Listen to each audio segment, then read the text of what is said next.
السلام علیکم ورحمۃ اللہ وبرکاتہ۔ ہر قسم کی تعریف اللہ کے لیے ہے جو سخی ہے اور کرم کرنے والا ہے۔ وہ بندوں پر نعمتوں کو پھیلانے والا ہے، اسی کی طرف واپسی اور لوٹ کر جانا ہے۔ ہم اس کی عظیم نعمتوں پر اس کی حمد بیان کرتے ہیں اور اس کے بھاری احسانات پر اس کا شکر ادا کرتے ہیں۔ اللہ تعالیٰ کی جو نعمتیں ہم پر ہیں ہم ان کو شمار نہیں کر سکتے، اور ہم پر جو اس کی مہربانیاں ہیں ہم ان کا احاطہ نہیں کر سکتے۔ 21واں پارہ۔ اتل ما اوحی الیک من الکتاب واقم الصلاۃ ان الصلاۃ تنہی عن الفحشاء والمنکر ولذکر اللہ اکبر واللہ یعلم ما تصنعون۔ اس کی تلاوت کیجیے جو کتاب میں سے آپ کی طرف وحی کیا گیا ہے، اور نماز قائم کیجیے، بلا شبہ نماز بے حیائی اور برائی سے روکتی ہے، اور یقیناً اللہ کا ذکر سب سے بڑی چیز ہے، اور اللہ جانتا ہے جو کچھ تم کرتے ہو۔ یہاں پر نبی صلی اللہ علیہ وسلم سے خطاب ہے کہ آپ کی طرف جو وحی کیا گیا ہے اللہ کی کتاب میں سے اس کی تلاوت کیجیے۔ تلاوت کرنے کے متعدد مقاصد ہوتے ہیں، جن میں سے ایک تو محض اجر و ثواب کے لیے تلاوت کی جاتی ہے، دوسرے اس کے معنی اور مطلب پر تفکر اور تدبر کے لیے، پھر تعلیم و تدریس کے لیے، بعض و نصیحت کے لیے، اور اس حکم تلاوت میں ساری صورتیں شامل ہیں، یعنی قرآن مجید ان تمام مقاصد کے لیے تلاوت کیا جانا چاہیے۔ اور پھر نماز کے ذریعے اللہ کی مدد حاصل کرنی چاہیے۔ وَأَقِمِ الصَّلَاةَ، کیونکہ صرف قرآن پڑھنا ہی مطلوب نہیں بلکہ اس پر عمل کرنا ضروری ہے، اور اس عمل میں سب سے پہلے نماز آتی ہے۔ نماز کے ذریعے اللہ تعالیٰ کی مدد حاصل ہوتی ہے، نماز کے ذریعے انسان کا اللہ تعالیٰ سے تعلق قائم ہوتا ہے، اور جب انسان نماز پڑھتا ہے اور سوچ سمجھ کر پڑھتا ہے تو یہ نماز اس کو بے حیائی اور برائی سے روکنے کا سبب بھی بنتی ہے۔ کیونکہ بعض لوگوں کا اعتراض ہوتا ہے کہ لوگ نماز بھی پڑھتے ہیں لیکن اس کے باوجود برائیاں بھی کرتے ہیں، تو یہ ایسا ہی ہے جیسے کوئی کہے کہ لوگ دوا بھی کھاتے ہیں لیکن پھر بھی ان کا علاج نہیں ہوتا، وہ شفا نہیں پاتے۔ تو کوئی دوا کب کام نہیں کرتی؟ جب وہ دوا جو ہے وہ درست نہیں ہوتی، یا صحیح ڈوز میں نہیں لی جاتی، یا اس کے ساتھ جو پرہیز بتایا جاتا ہے وہ نہیں کیا جاتا۔ تو نماز انسان کو بے حیائی اور برائی سے روکے گی، ضرور روکے گی، کیونکہ اللہ سبحانہ تعالیٰ نے ہمیں یہ بتایا ہے، لیکن اس کے لیے ضروری ہے کہ اس کے آداب اور شرائط کے ساتھ اس کو پڑھا جائے۔ اور صحیح نماز کی قبولیت کی شرائط کیا ہیں؟ کہ سب سے پہلے یہ کہ اس میں اخلاص ہو، دوسرا یہ کہ جسمانی طہارت کے ساتھ قلبی طہارت بھی ہو، یعنی نماز میں اللہ سبحانہ تعالیٰ کی طرف ہی دھیان رہے، اور پھر مردوں کے لیے باجماعت نماز اور مقرر وقت پر اس کا اہتمام، پھر نماز کے اندر ارکان صلاۃ، قرات، رکوع، قومہ، سجدہ وغیرہ میں اعتدال اور اطمینان، پھر خشوع و خضوع اور رکعت کی کیفیت، اور پھر پابندی کے ساتھ نماز کا التزام، اور اس کے ساتھ ساتھ رزق حلال کا اہتمام، کیونکہ رزق حلال عبادت کی قبولیت کا ذریعہ بنتا ہے اور عبادت کے اندر صحیح تاثیر پیدا ہوتی ہے۔ اگر نماز میں یہ شرائط نہیں پائی جائیں گی تو نماز کے اثرات بھی مرتب نہیں ہوں گے۔ اور پھر یہ ہے کہ اس کا ایک مطلب یہ بھی بنتا ہے کہ نماز پڑھنے والے کو چاہیے کہ پھر وہ منکرات سے بھی بچے، یعنی ایک طرف وہ غذا کھا رہا ہے لیکن دوسری طرف بدپریزیاں کر رہا ہے تو پھر وہ غذا اس کے لیے فائدہ مند نہیں ہوگی، یعنی ایک طرف دوا لے رہا ہے اور دوسری طرف بدپریزی کر رہا ہے، تو بدپریزی کرنے سے دوا کا اثر بھی چلا جاتا ہے۔ لیکن یہ بات مانی ہوئی ہے کہ درست طریقے سے پڑھی ہوئی نماز انسان کو بے حیائی اور برائی سے روکنے کا ذریعہ بنتی ہے۔ ایک آدمی نبی صلی اللہ علیہ وسلم کی خدمت میں حاضر ہوا اور کہنے لگا، فلاں آدمی رات کو نماز پڑھتا ہے اور دن کو چوری کرتا ہے۔ آپ نے فرمایا عنقریب اس کی نماز اسے اس کام سے روک دے گی، یعنی اس کو احساس پیدا ہو جائے گا کہ میں نماز پڑھ کے یہ غلط کام کرتا ہوں تو اس غلط کام سے رک جائے گا۔ وَلَا تُجَادِلُوا أَهْلَ الْكِتَابِ إِلَّا بِالَّتِي هِيَ أَحْسَنُ، اور تم اہل کتاب سے بحث و مباحثہ نہ کرو مگر اس طریقے سے جو سب سے عمدہ ہو، سوائے ان لوگوں کے جنہوں نے ان میں سے ظلم کیا، اور کہو ہم ایمان لائے اس پر جو ہماری طرف نازل کیا گیا اور جو تمہاری طرف نازل کیا گیا، اور ہمارا معبود اور تمہارا معبود ایک ہی ہے، اور ہم سب اسی کے فرما بردار ہیں۔ تو اس سے یہ پتہ چلتا ہے کہ اہل کتاب سے اگر آرگیومنٹ کرنا ہو، بحث مباحثہ کرنا ہو، تو اس میں انداز اچھا ہونا چاہیے، اس لیے کہ وہ اہل علم اور فہم ہے، بات کو سمجھنے کی صلاحیت رکھتے ہیں، اس لیے بحث اور گفتگو میں تلخی اور تندی نہیں ہونی چاہیے۔ تو اس سے بھی پتہ چلتا ہے کہ جو صاحب علم ہوتا ہے اس سے بات کرنے کا انداز مختلف ہوتا ہے بنسبت اس کے کہ جو بالکل ان پڑھ ہوتا ہے۔ ان پڑھ کو اور طرح بات سمجھائی جاتی ہے لیکن علم والے کے ساتھ معاملہ اور طرح کیا جاتا ہے۔ اِلَّا الَّذِينَ ظَلَمُوا کا مطلب یہ ہے کہ اگر وہ تمہارے ساتھ سختی کا معاملہ کرے تو پھر تم بھی فارم لہجے میں بات کر سکتے ہو۔ اور اسی طرح ہم نے آپ کی طرف یہ کتاب نازل کی ہے، بس وہ لوگ جنہیں ہم نے کتاب دی ہے وہ اس پر ایمان لاتے ہیں، اور ان اہل مکہ میں سے بھی کچھ وہ ہیں جو اس پر ایمان رکھتے ہیں، اور ہماری آیات کا انکار تو صرف کافر ہی کیا کرتے ہیں۔ یعنی جیسے پہلے انبیاء پر کتاب نازل کی گئی ویسے ہی نبی صلی اللہ علیہ وسلم پر بھی کی گئی ہے. اور یہاں سب اہل کتاب مراد نہیں، اس میں سے کچھ ہیں جو فالذین آتیناہم الکتاب، یعنی پچھلی کتابیں جن کو ملی اور وہ اس کو سمجھتے ہیں تو یؤمنون بہ، وہ اس پر بھی ایمان لے آتے ہیں. جیسے نجاشی تھا کہ اس نے فوراً پہچان لیا کہ یہ اللہ کا کلام ہے کیونکہ وہ اپنی کتاب پر بھی ایمان رکھتا تھا. اور پھر یہ ہے کہ ایک کفر ہوتا ہے اور ایک جحود ہوتا ہے، اور کفر کا لفظ ایمان کے مقابلے میں آتا ہے اور اس کا مطلب ناشکری بھی ہے، انکار بھی ہے اور چھپانا بھی ہے. وَمَا كُنْتَ تَتْلُو مِن قَبْلِهِ مِن كِتَابٍ وَلَا تَخُطُّهُ بِيَمِينِكَ إِذًا لَارْتَابَ الْمُبْطِلُونَ، اور آپ اس سے پہلے نہ کوئی کتاب پڑھتے تھے اور نہ اسے اپنے دائیں ہاتھ سے لکھتے تھے، اگر ایسا ہوتا تو تب باطل پرست یقیناً شک میں پڑ جاتے. یعنی نبوت کے اعلان سے پہلے نبی صلی اللہ علیہ وسلم نے اپنی 40 سالہ زندگی میں کبھی بھی لکھنے پڑھنے کا کوئی کام نہیں کیا. اور لکھنے کے لیے بھی ضروری ہوتا ہے کہ آپ کے پاس علم ہو جو آپ نے کسی انسان سے حاصل ہی نہیں کیا. اگر نبی صلی اللہ علیہ وسلم پڑھے لکھے ہوتے تو قرآن پر اعتراض کا راستہ کھل جاتا، کیونکہ لوگ کہتے کہ یہ فلاں کا شاگرد اور فلاں کا شاگرد ہے اور یہ باتیں جو پیش کر رہا ہے یہ فلاں اور فلاں سے سیکھی ہوئی ہیں، جبکہ ایسا کچھ بھی نہیں تھا. تو یہ دراصل قرآن مجید کے اللہ سبحانہ وتعالیٰ کی طرف سے آنے کی ایک دلیل بھی ہے. بل هو آیات بینات فی صدور الذین اوتوا العلم وما یجحد بآیاتنا الا الظالمون، بلکہ یہ تو واضح آیات ہیں جو ان لوگوں کے سینوں میں محفوظ ہیں جو علم دیے گئے ہیں، اور ہماری آیات کا انکار تو صرف ظالم لوگ ہی کرتے ہیں. قرآن مجید کا لفظ بلفظ سینوں میں محفوظ ہو جانا ایک عظیم معجزہ ہے. یہ اللہ سبحانہ تعالیٰ کا ایک بہت ہی بڑا احسان اور انعام ہے ایسے بندوں پر جن کو اللہ تعالیٰ اس کی توفیق دیتا ہے. اور یہ بھی ایک دلیل ہے کہ قرآن مجید دوسری کتابوں کو پڑھ کے کوئی کتاب نہیں لکھی، کیونکہ دنیا میں جتنے بھی رائٹرز ہوتے ہیں عام طور پر وہ کیا کرتے ہیں، مختلف کتابیں پڑھتے ہیں، پھر اس کے بعد جو ان کی اپنی سوچ بنتی ہے وہ اس کی ایک اور کتاب لکھ دیتے ہیں. تو قرآن مجید تو سراسر اللہ سبحانہ تعالیٰ ہی کی طرف سے آیا ہے، اور پھر آنے کے بعد یہ لوگوں کے سینوں میں محفوظ ہے، جبکہ دوسری کتابیں اس طرح سینوں میں محفوظ نہیں. یعنی قرآن مجید کے علاوہ کوئی ایک کتاب ایسی بتائیں کہ جو اس بڑی تعداد میں لوگوں کے سینوں میں محفوظ ہو اور لفظ بلفظ. اور آج کل تو آپ سب ماشاءاللہ اس چیز کا مشاہدہ کر رہے ہیں اور تجربہ کر رہے ہیں اور حیران بھی ہوتے ہیں اللہ کی قدرت پر کہ کس طرح اللہ تعالیٰ نے حفاظ کو چنا اور کس طرح وہ روانی کے ساتھ ایک بہتے دریا کی طرح بہتے چلے جاتے ہیں. وہ کہاں سے آتی ہیں چیزیں، میں تو اکثر اس پہ بہت فیسینیٹ ہو جاتی ہوں کہ وہ اندر کہاں سٹوریج ہوتا ہے جس سے وہ چیز نکلتی آتی ہے. اور الحمدللہ پورا قرآن اس طرح پڑھتے چلے جاتے ہیں.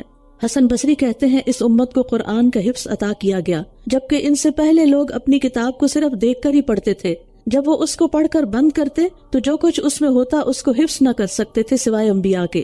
اور پھر جو شخص قرآن کو حفظ کرتا ہے اور بہترین طریقے سے پڑھتا ہے، نبی صلی اللہ علیہ وسلم نے فرمایا اس شخص کی مثال جو قرآن پڑھتا ہے اور وہ اس کا حافظ بھی ہے، وہ ان فرشتوں کے ساتھ ہے جو لکھنے والے، معزز اور بزرگی والے ہیں. اور وہ شخص جو قرآن بار بار پڑھتا ہے پھر بھی وہ اس کے لیے دشوار ہے تو اس کے لیے دوہرا اجر ہے. یعنی کچھ لوگوں کے لیے تو اللہ تعالیٰ اس کو ایسے آسان کر دیتے ہیں، جیسے داؤد علیہ السلام کے ہاتھ میں لوہا نرم کر دیا گیا تھا کہ وہ یاد کرتے ہیں اور یاد ہوتا چلا جاتا ہے. لیکن کچھ لوگ بیچارے بہت سٹرگل کرتے ہیں، ایفرٹ کرتے ہیں، پھر بھی وہ آیت سیدھی نہیں پڑھ سکتے، تو ان کو بھی محروم نہیں کیا گیا، ان کے لیے بھی دوہرا اجر ہے.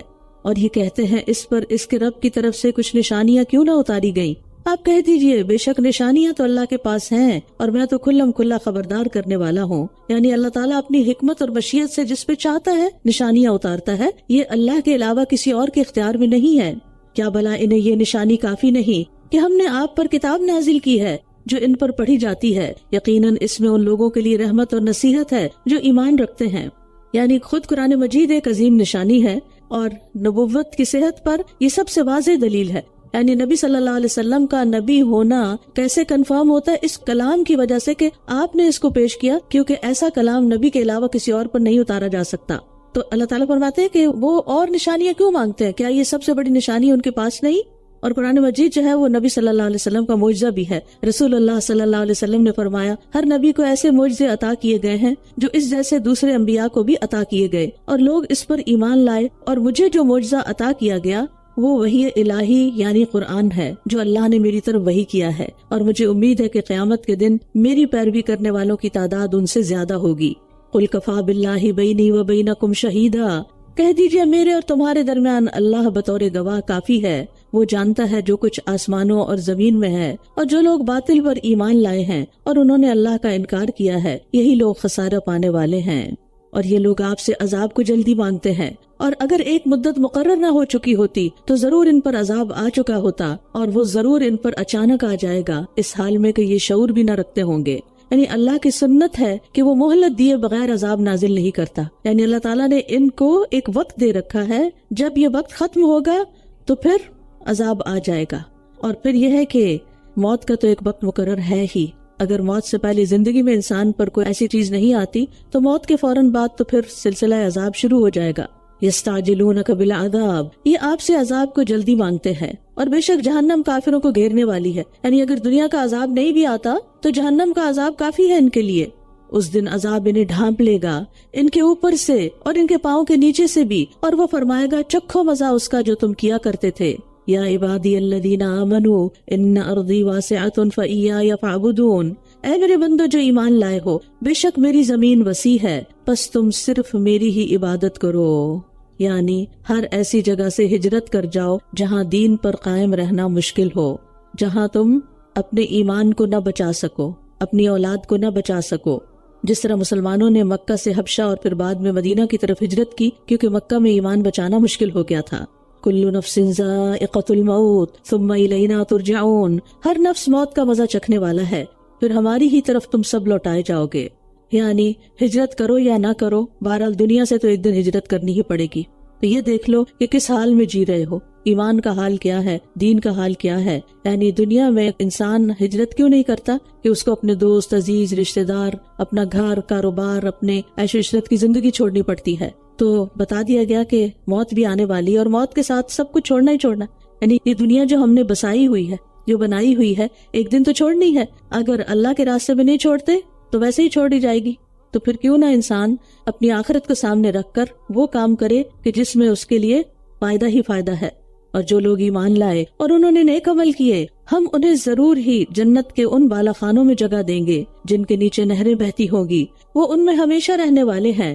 کتنا اچھا اجر ہے عمل کرنے والوں کا، وہ جنہوں نے صبر کیا اور اپنے رب پر ہی وہ توکل کرتے ہیں۔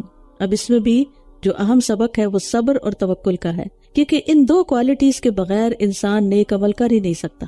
کیونکہ نیک عمل کرنے میں کبھی نفس کی طرف سے رکاوٹ آتی، کبھی لوگوں کی طرف سے رکاوٹ آتی، کبھی طرح طرح کے خوف خطرے انسان کو لاحق ہوتے ہیں، لیکن جب انسان رب پہ بھروسہ کر لیتا ہے کہ اللہ کی خاطر میں نے کرنا ہے، آسان ہے یا مشکل بس کر گزروں، تو پھر انسان کر بھی لیتا ہے۔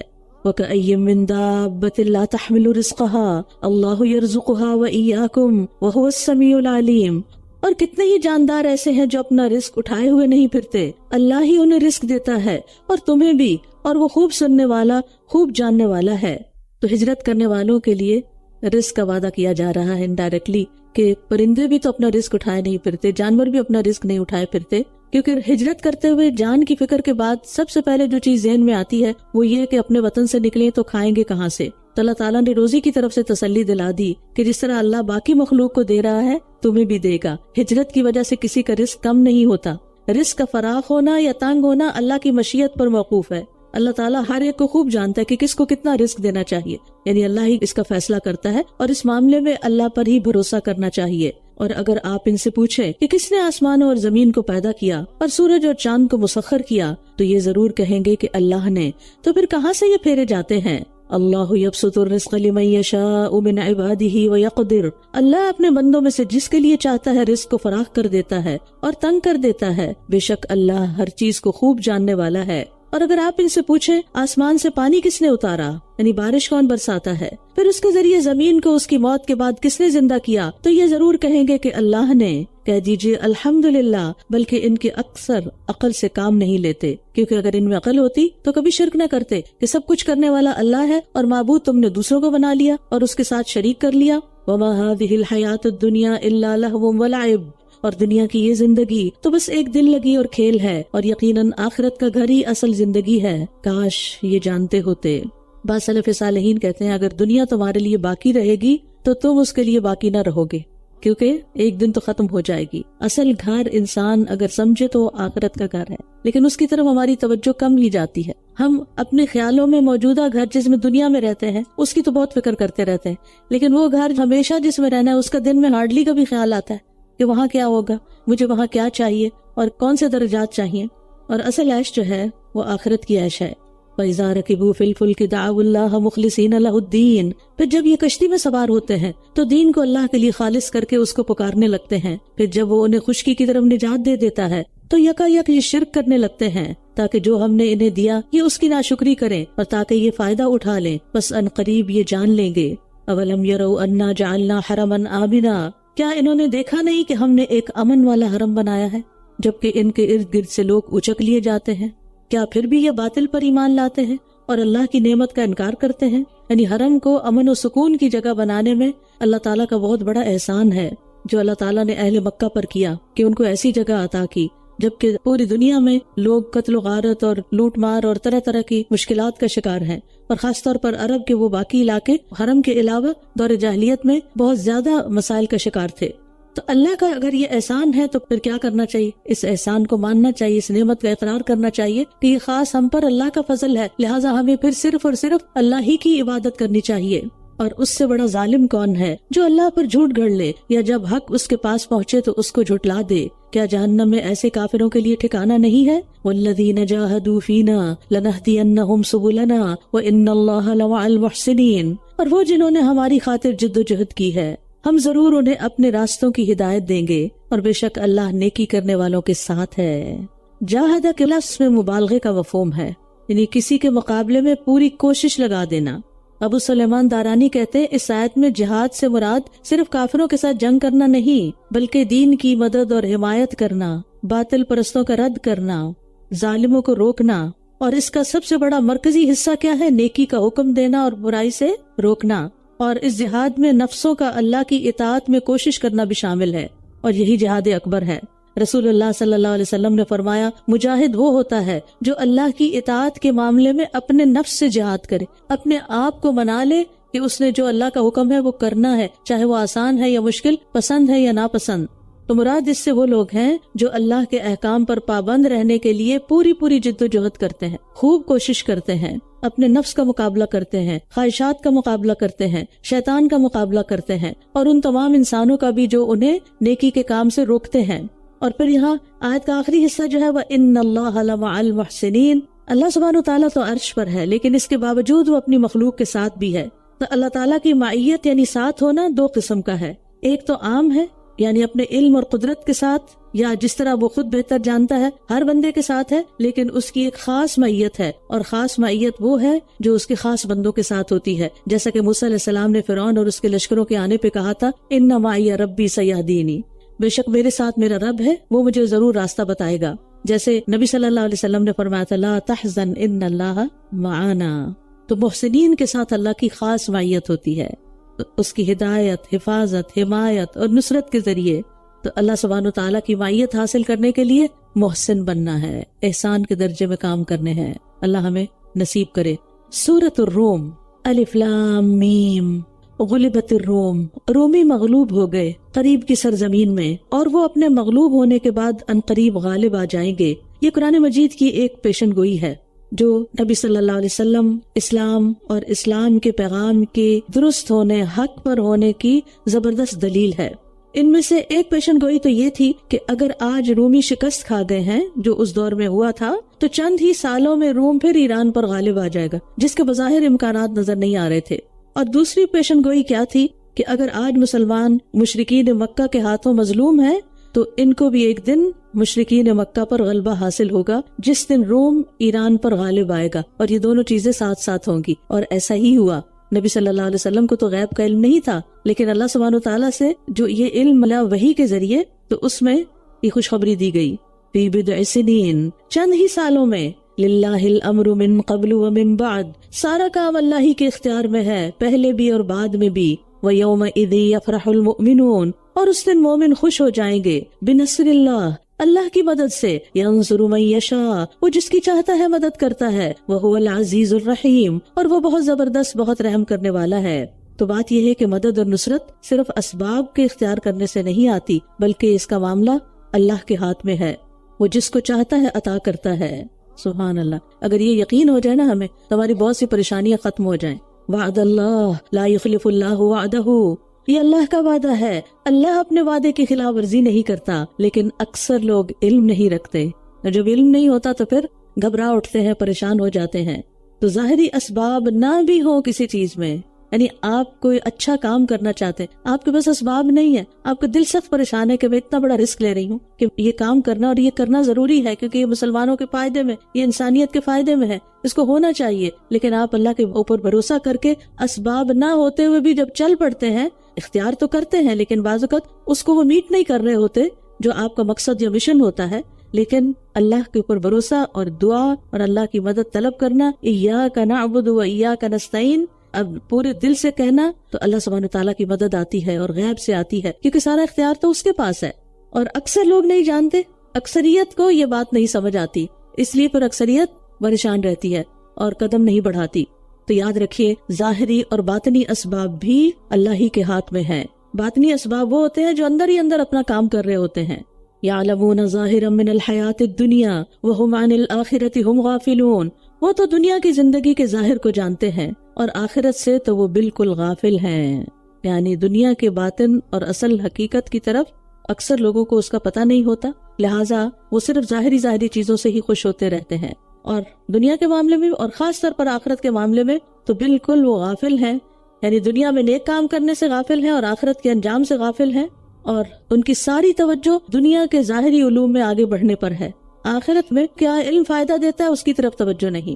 آپ دیکھیں کہ الحمدللہ ہم میں سے سب لوگ اپنے تعلیم کے سلسلے میں کسی نہ کسی اسکول، کالج اور یونیورسٹی میں گئے ہیں، اور ہم سب اپنے پرسنل ایکسپیرینس سے یہ بات بتا سکتے ہیں کہ جو کچھ ہم نے پڑھا اس میں آخرت کا ذکر نہ ہونے کے برابر تھا، اور ہم نے اپنی زندگی کا ایک بڑا حصہ اس علم پر لگایا، محنت کی، وقت لگایا، مال لگایا، اپنی جوانی قربان کی، یعنی بہت کچھ لگایا۔ مقصد کیا تھا کہ اس کو حاصل کر کے ہماری دنیا کچھ بہتر ہو جائے، دنیا حاصل ہو جائے، سیدھا صاف یہی مقصد ہے نا، ٹو بی ویری آنےسٹ۔ یہ دنیا کی تعلیم حاصل کرنے کا مقصد آخرت کمانا تو نہیں ہوتا، یہ تو بالکل بے وقوفی کی بات ہے۔ پڑھا آپ سب کچھ دنیا کے بارے میں اور آپ کا نہیں، اس سے مجھے آخرت حاصل ہونے والی۔ دوسری طرف آپ دیکھیں کہ آپ میں سے جن لوگوں نے جتنا بھی قرآن پڑھا ہے، تھوڑا یا زیادہ، وہ سب جانتے ہیں کہ جب بھی قرآن اٹھایا اس نے آخرت کی یاد دلائی، اس نے انجام کی فکر کرائی، جو کہ اصل ٹھکانہ ہے ہمارا، جہاں جا کے رہنا ہے، جہاں زندگی نے شروع ہونا ہے۔ تو پھر ایسی صورت میں ہم سب کو کیا کرنا چاہیے؟ ہمیں قرآن مجید کے ساتھ ایک سنجیدہ تعلق قائم کرنا چاہیے، صرف رمضان کی حد تک نہیں۔ آپ دیکھیں کہ یہ صرف دنیا کے امور میں ماہر ہونا اور آخرت کا نہ پتہ ہونا، دنیا کے امور میں ماہر ہونے کی وجہ سے لوگوں نے کیا کیا چیزیں ایجاد کر لی ہیں، مثال کے طور پہ کیلکولیٹرز، کمپیوٹرز، جس میں حساب کتاب ایکوریسی کے ساتھ ڈاٹ ٹو ڈاٹ جو ہے وہ درست نکلتا ہے، لیکن آخرت میں کیا ہوگا اس کا دور پار خبر بھی نہیں کہ وہاں حساب کیسے دینا ہے۔ ابن عباس کہتے ہیں کہ اس سے مراد ہے کہ وہ دنیا کے فائدے اور نقصان کو جانتے ہیں، وہ جانتے ہیں کہ کب کھیتی باڑی کریں، کب اس کو کاٹیں، کیسے ان کو ذخیرہ کریں، کیسے عمارات کی تعمیر کریں، اور اس طرح کے دیگر ترقیاتی کاموں کو جانتے ہیں جن کا آخرت میں کوئی نتیجہ نہیں ہوگا۔ ابن عمر کہتے ہیں میں رسول اللہ صلی اللہ علیہ وسلم کے ساتھ تھا کہ ایک انصاری صحابی آئے، انہوں نے نبی صلی اللہ علیہ وسلم کو سلام کیا، پھر کہا اے اللہ کے رسول، مومنوں میں سب سے افضل کون ہے؟ آپ نے فرمایا جس کا اخلاق زیادہ اچھا ہو۔ سب سے اچھا کون؟ جس کا اخلاق اچھا۔ انہوں نے کہا کون سے مومن زیادہ عقل مند ہے؟ عقل مند کون ہے؟ آپ نے فرمایا جو موت کو زیادہ یاد کرتے ہیں اور اس کے بعد کے مراحل کے لیے زیادہ اچھی تیاری کرتے ہیں، وہی عقل مند ہیں۔ تو ہمیں بھی عقل مند ہونے کی ضرورت ہے۔ دنیا کے کام تو کبھی ختم ہو ہی نہیں سکتے، اور دنیا میں جتنا کچھ بنا لیں گے، جس دن موت آئے گی سب کچھ چھوڑ کے چلے جائیں گے۔ کیا انہوں نے اپنے دلوں میں غور و فکر نہیں کیا؟ اللہ نے آسمانوں اور زمین کو اور جو کچھ ان دونوں کے درمیان ہے حق کے ساتھ اور مقرر وقت تک کے لیے پیدا کیا ہے، اور بے شک لوگوں میں سے اکثر اپنے رب کی ملاقات کا انکار کرنے والے ہیں۔ یعنی آسمان و زمین اور ان میں موجود تمام مخلوقات کو اللہ نے کسی خاص مقصد کے ساتھ پیدا کیا، کوئی ایک چیز بھی بیکار نہیں، بے مقصد نہیں۔ تو انسان اپنے وجود میں غور کرے کہ اس کے جسم کا کون سا حصہ بیکار ہے جس کا کوئی فائدہ نہیں، اس کو نکال پھینکے باہر، کچھ بھی نہیں۔ تو اسی طرح زمین پر بھی چلتے ہوئے غور و فکر کیا کریں، باہر نکل کر واک کرتے ہوئے سوچا کریں، تو آپ کو ہر چیز کے اندر کوئی نہ کوئی فائدہ نظر آئے گا۔ اور جب انسان یہ غور و فکر شروع کرتا ہے تو اس کو اللہ تعالیٰ کا رب ہونا سمجھ میں آ جاتا ہے، پھر رب کی معرفت ہونے لگتی ہے۔ اور کیا یہ زمین میں چلے پھرے نہیں کہ دیکھتے کہ ان لوگوں کا انجام کیسا ہوا جو ان سے پہلے تھے، وہ قوت میں ان سے زیادہ شدید تھے، اور انہوں نے زمین کو اس سے بڑھ کر ادھیڑا اور آباد کیا جیسا انہوں نے اسے آباد کیا ہے، اور ان کے پاس ان کے رسول واضح دلائل لے کر آئے، تو اللہ ایسا نہیں کہ ان پر ظلم کرتا، لیکن وہ اپنی جانوں پر خود ہی ظلم کرتے تھے۔ یعنی تباہ شدہ اقوام پر بھی غور و فکر کرنا چاہیے کہ ان کی ہلاکت کی وجہ کیا ہوئی، جبکہ وہ بہت ماہر تھی دنیاوی امور میں۔ پھر جن لوگوں نے برائی کی تھی ان کا انجام بہت ہی برا ہوا، کیونکہ انہوں نے اللہ کی آیات کو جھٹلایا تھا اور وہ ان کا مذاق اڑایا کرتے تھے۔ اللہ یبدأ الخلق ثم یعیدہ، اللہ ہی تخلیق کی ابتدا کرتا ہے پھر وہی اس کا اعادہ کرے گا، پھر تم اسی کی طرف لوٹائے جاؤ گے۔ اور دوسری مرتبہ پیدا کرنا تو پہلی مرتبہ سے مشکل نہیں، اور جس دن قیامت قائم ہوگی تو مجرم نا امید ہو جائیں گے، اور ان کے شریکوں میں سے کوئی بھی ان کے سفارشی نہ ہوں گے، اور وہ خود بھی اپنے شریکوں کا انکار کرنے والے ہوں گے۔ اور جس دن قیامت قائم ہوگی اس دن وہ سب الگ الگ ہو جائیں گے، یعنی ہر کوئی اپنے اپنے گروہ کے ساتھ ہوگا۔ اہل ایمان جنت میں چلے جائیں گے، اہل کفر و شرک جہنم میں، اور ان کے درمیان ہمیشہ کے لیے جدائی ہو جائے گی، الگ الگ ہو جائیں گے۔ یہ دونوں پھر کبھی بھی اکٹھے نہیں ہوں گے، اور یہ حساب کتاب کے بعد ہوگا۔ اس لیے اپنی نسلوں کی ایمان کی فکر کیجئے کہ ان کا ایمان نہ جائے، کیونکہ اس دن فیصلہ ایمان اور بے ایمان کے بیچ میں ہوگا۔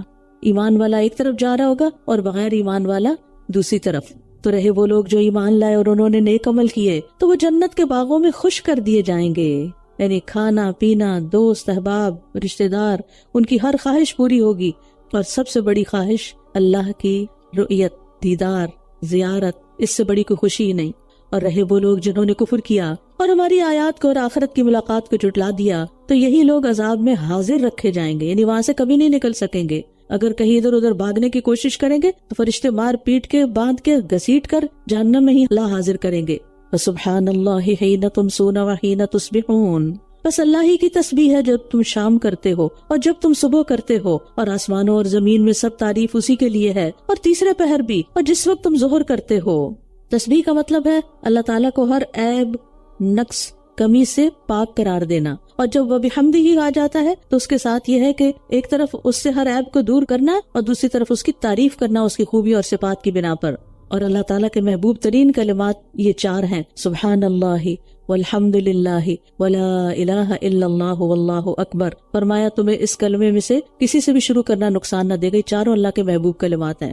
وہ زندہ کو مردہ سے نکالتا ہے اور مردہ کو زندہ سے نکالتا ہے، اور وہ زمین کو اس کی موت کے بعد زندہ کرتا ہے، اور اسی طرح تم بھی نکالے جاؤ گے۔ یعنی یہ نشانیاں دیکھ رہے اپنی آنکھوں سے، کل قیامت کے دن بھی ایسا ہی ہونے والا ہے۔ اور اس کی نشانیوں میں سے ہے کہ اس نے تمہیں مٹی سے پیدا کیا، پھر یکایک تم انسان بن کر پھیلتے چلے جا رہے ہو۔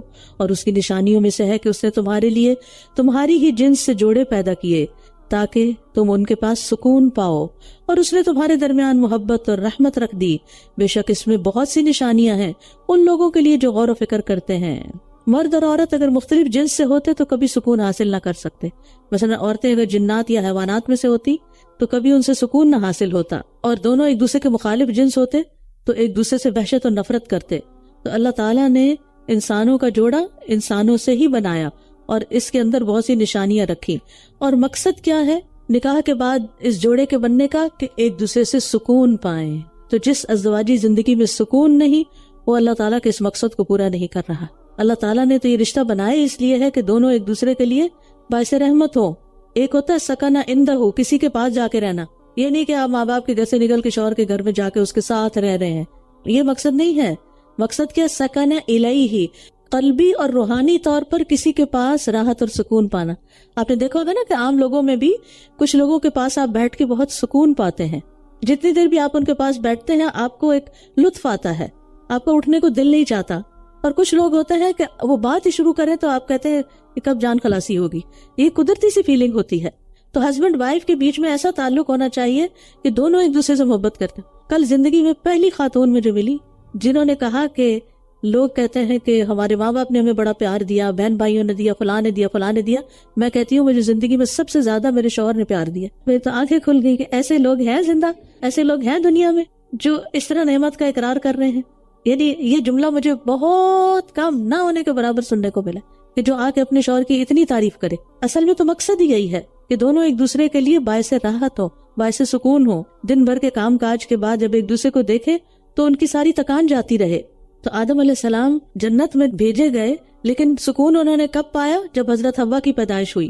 لیکن یاد رکھیے یہ نعمت نکاح کی صورت میں ہی ملتی ہے، بدکاروں کو، زناکاروں کو یہ نعمت میسر نہیں، کیونکہ ہوتا یہ ہے کہ جب وہ ایک دوسرے سے اپنا مطلب پورا کر لیتے ہیں تو بعض اوقات وہی ایک دوسرے سے نفرت شروع کر دیتے ہیں۔ اور نبی صلی اللہ علیہ وسلم نے فرمایا ہم نے دو محبت کرنے والوں کے لیے نکاح جیسی چیز نہیں دیکھی، بالکل اجنبی ہوتے ہیں لیکن اللہ تعالیٰ دونوں کے دل میں ایک دوسرے کی محبت ڈال دیتا ہے۔ اور پھر وہ محبت میں اضافہ بھی ہوتا ہے، جبکہ زنا کے نتیجے میں عداوت اور بغض پیدا ہوتا ہے۔ تو میاں بیوی کے درمیان صرف محبت ہی نہیں ہوتی، رحمت بھی ہوتی ہے، ایک دوسرے کی کیئر بھی ہوتی ہے، اور وقت کے ساتھ ساتھ جب جوانی ڈھل جاتی ہے تو محبت سے بھی زیادہ رحمت کے جذبات آ جاتے ہیں۔ یاد رکھیے، بیوی کے لیے سب سے بہترین بننے والے مرد کی تعریف کیا ہے؟ نبی صلی اللہ علیہ وسلم نے فرمایا، تم میں سے بہتر شخص وہ ہے جو اپنی بیویوں کے لیے اچھا ہے۔ حسن بصری مرسلاً روایت کرتے ہیں کہ اللہ تعالیٰ کے نزدیک پسندیدہ بندے وہ ہیں جو اپنے اہل و عیال کو سب سے زیادہ نفع دینے والے ہیں۔ اور شوہر سے محبت کرنے والی عورت کی فضیلت، انس بن مالک کہتے ہیں، نبی صلی اللہ علیہ وسلم نے فرمایا، کیا میں تمہیں ان عورتوں کی خبر نہ دوں جو جنت میں ہوں گی؟ ہم نے عرض کیا، ضرور ہے اللہ کے رسول۔ آپ نے فرمایا، محبت کرنے والی، زیادہ بچے پیدا کرنے والی۔